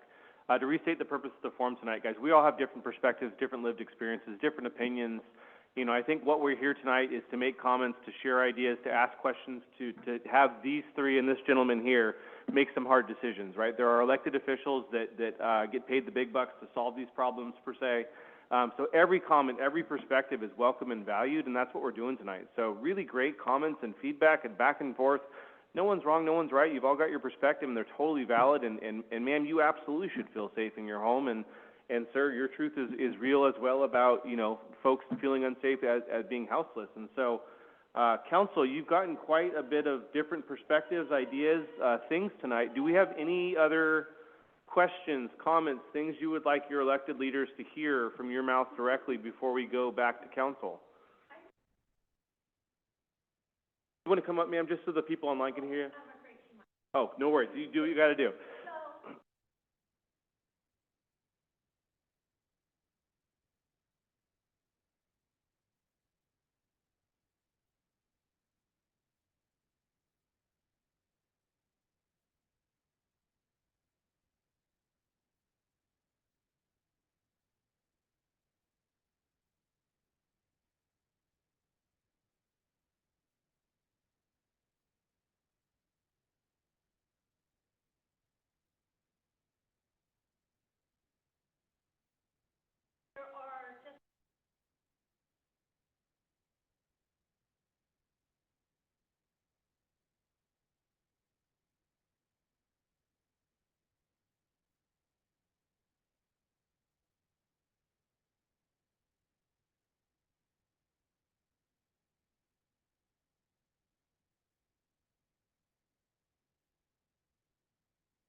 Thank you. Great comments. Council, I think we'll turn it back to you, unless there's any other comments, questions from the audience. Ma'am, you want to come on up? Sir, you can be right after her, sir. Yep, we'll get you next.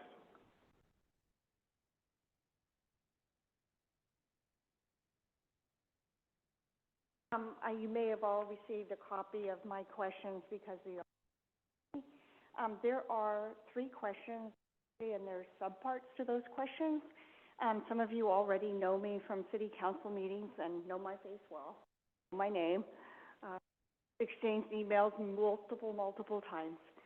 So basically, in a nutshell, it's asking kind of similar to what the other speakers are asking. When is this going to happen? When is this possible? Yesterday. When is the outreach going to happen?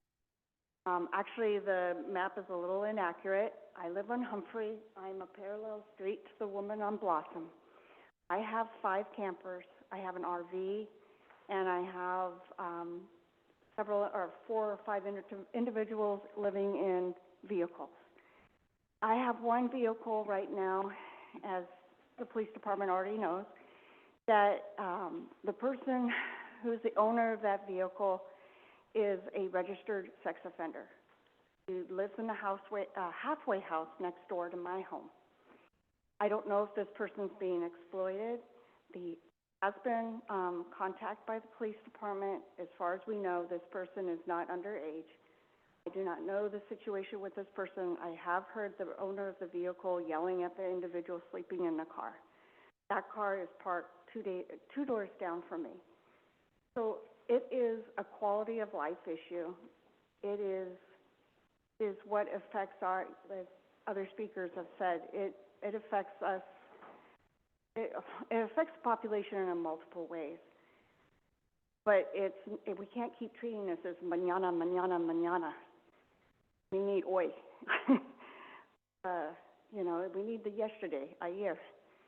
If we keep waiting and talking about monies, and we keep getting on these treadmills about staffing and funding, I think what I've mentioned here to our city is that I think, and also our speakers have also said, we need to be told what's going to happen, when is it going to happen, how is it going to happen, so that people like Jose that are out there needing help are getting the help. I have no idea what's going on with this gentleman that sleeps all day in a PT Cruiser and then gets screamed at by the man that owns the PT Cruiser. No idea. But it's just 2 doors down from me. And so it's just, we need help. And I keep saying that. Boy, council's so sick of me saying that. We need help. We need help. We all need help. That's why we're here. If we didn't need it, if we didn't care, we wouldn't be here. Volunteer and do what we can when we can, but we're depending on you. We're depending on all of you. And even, folks like Jose who are willing to come here and be so truthful and honoring and willing, so courageous. So please help. Thank you. Great comment. Sir, did you want to come on up?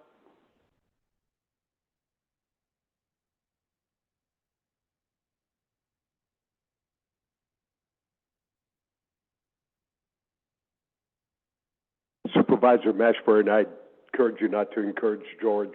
He's almost too smart for his own good. But thank you.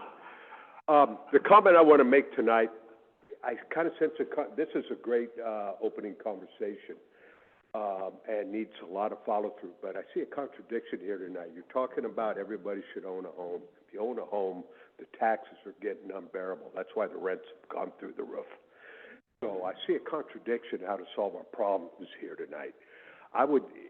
It detests me to have to talk about raising taxes, particularly when you see so much of the tax revenue not going where it's supposed to. So my concern here is there's going to be a lot of money spent on housing, and it should be. Make it a general tax. Make it a sales tax.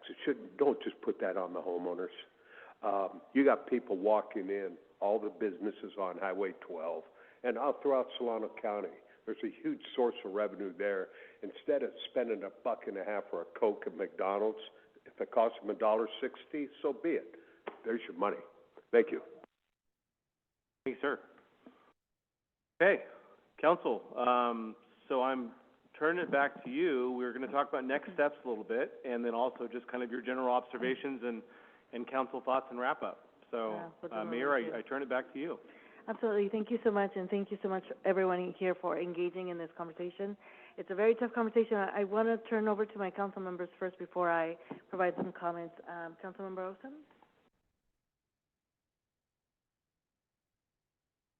I've been inspired by quite a number of residents, not only those who attended the town hall meeting tonight. No? And what inspired me the most was their belief that we should not limit ourselves to what we can do. I now believe that we should concentrate more on the things we can do, that we should adopt a yes, we can attitude towards the problems that we're having, so that our minds will not be constrained by the constraints or the challenges that we're facing, but instead be able to come up with more innovative ideas, because we're not limiting ourselves, our minds, and our thoughts to what we can do. Thank you so much for volunteering to be one of those who will be part of the outreach program. But I too, when I was still new with the council, thought of doing the same. But I was advised by previous residents in some encampments that it's an issue. It could be an issue about me getting hurt, simply because that issue of trust is not only a major issue, but there are those living in some encampments who are armed and who are doing illegal things in those areas. So outreach is good, but again, based on the advice of encampment dwellers before, we should be very careful before we do an outreach. Thank you so much for the comment. Okay, Councilmember Dawson?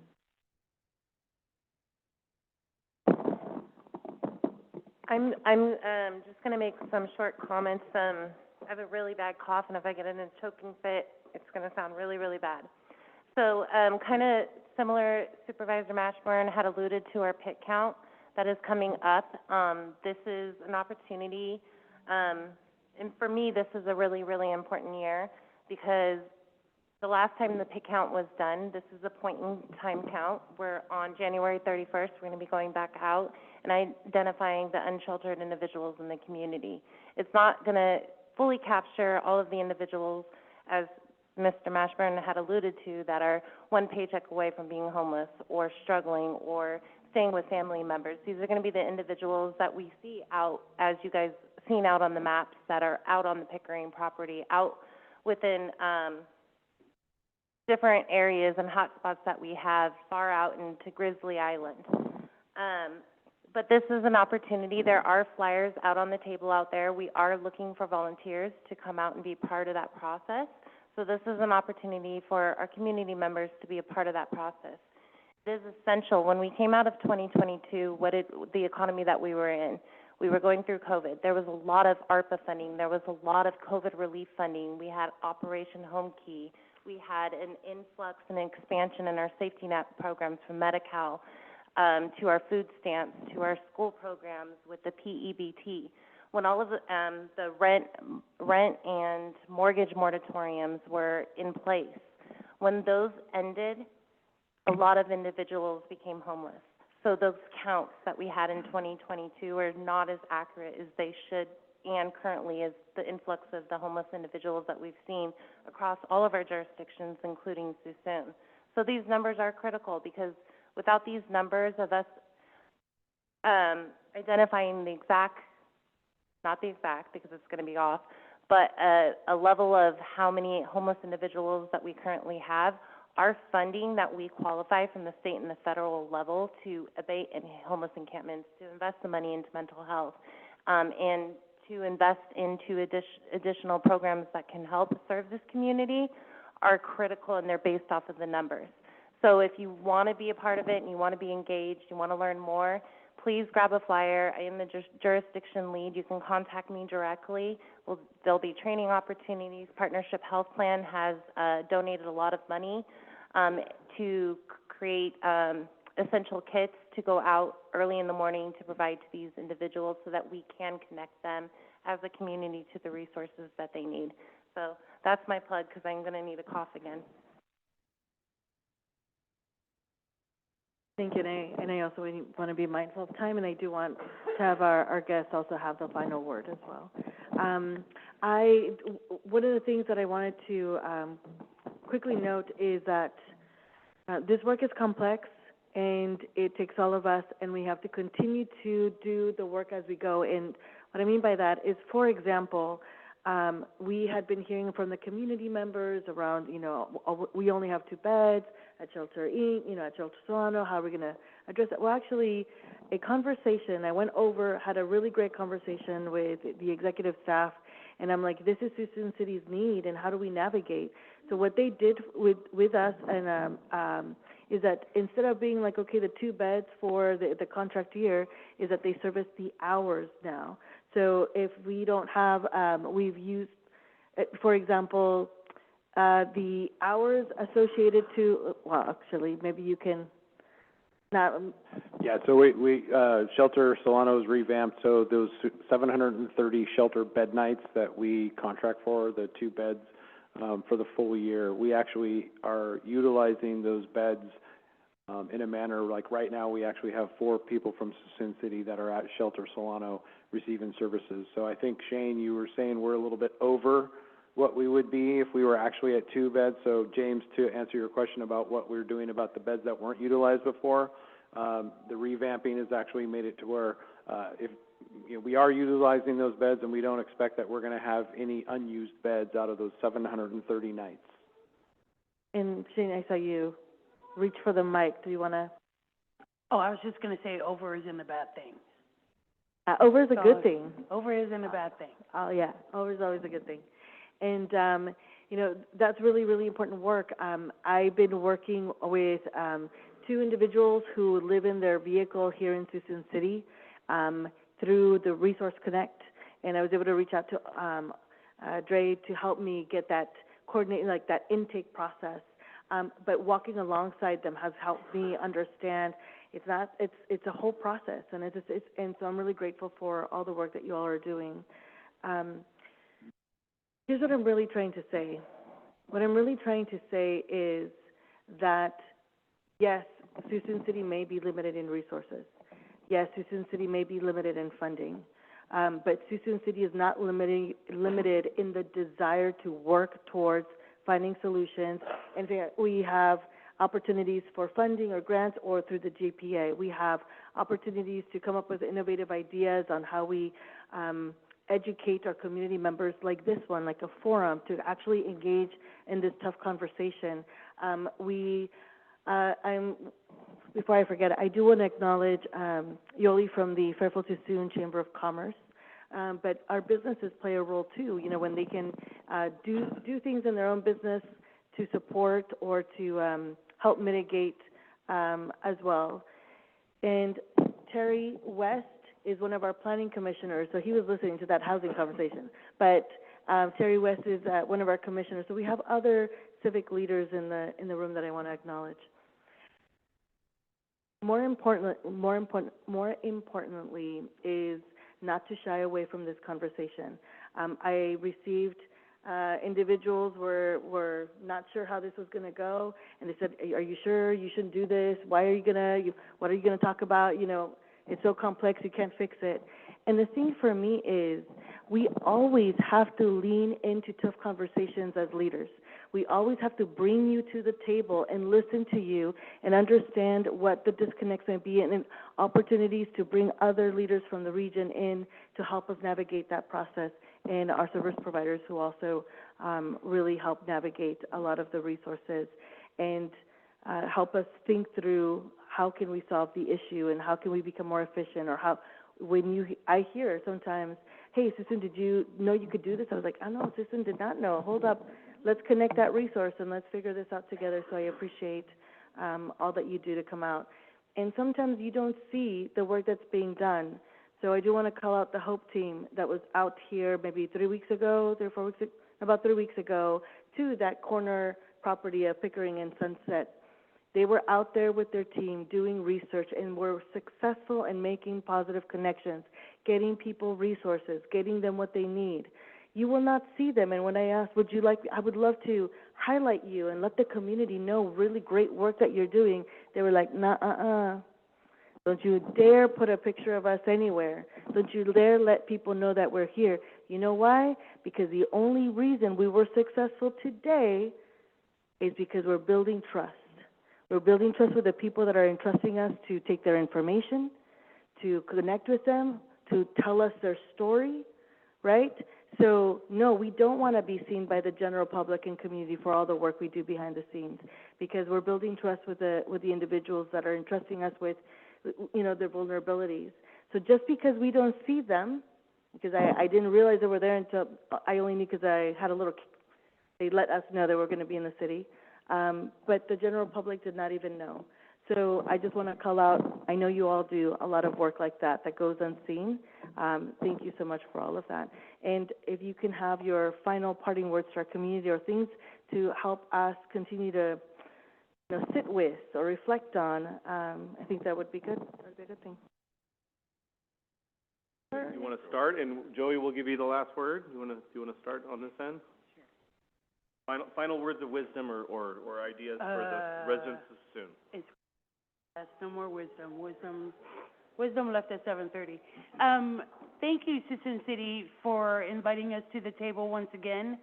A pledge that we will appear every time we're invited, and when not. Words of wisdom. I mean, it's a community. It takes a community. It takes everyone sitting at the table. I feel the heart. I feel the passion in the room. I can tell you it is getting better, although it doesn't necessarily seem like it is. We barely had contact with Suisun City to start. Now I can't shake Chief Roth and Chief Healy, right? It's not about the bed count and the bed numbers and everything. It's about the human beings that are being brought in the door. They have my number. They know it's a 24/7 number. I got to let staff sleep sometimes. But thank you very much for caring and for listening. And thank you, Jose, for your story, because that also brings value into the room. Thank you.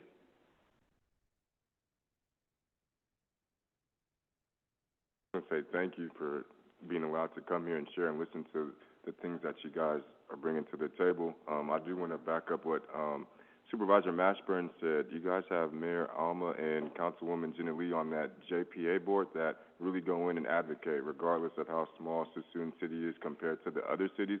They really go in there and advocate for things that Suisun City needs. And you guys are the only city that have a forum like this, and it's really cool that I wish all the cities would have something where they could come and tell the providers kind of what they feel and what the issues are, and how important it is, again, only city doing this, to have persons of lived experience at the table, and to be able to, I think, as the gentleman said, take these things back and bring like the spokesperson from this encampment and that encampment to kind of hear, so we can kind of figure out how we can work together and kind of grow out of this crisis. So I just want to say thank you, and you guys brought up good points today.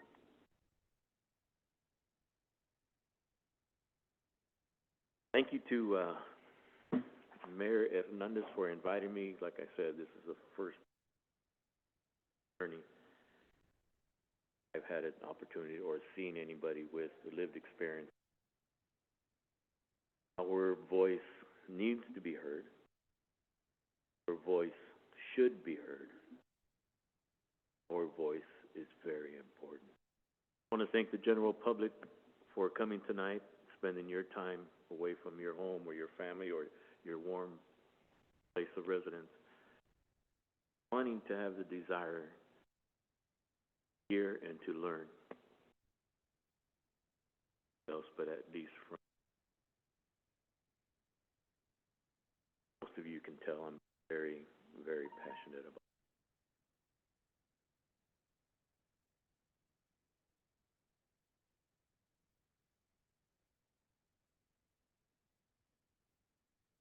voice.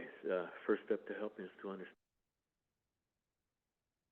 more forums like this, like more lived experience.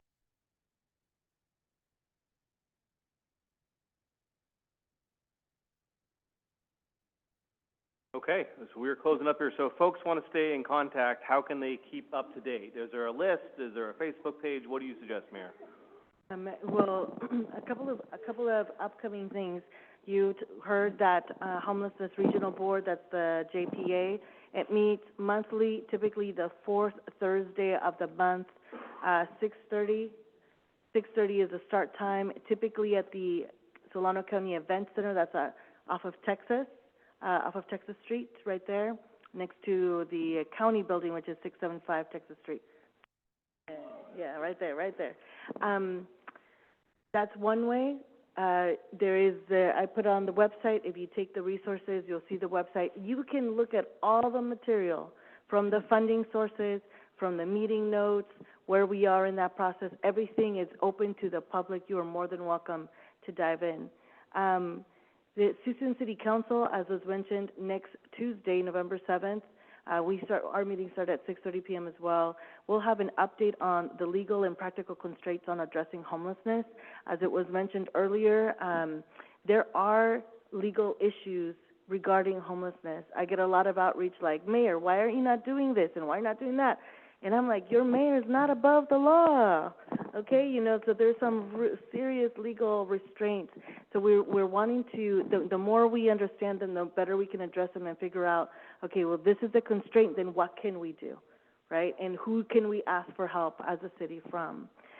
So there will be updates on those issues, on those items as well.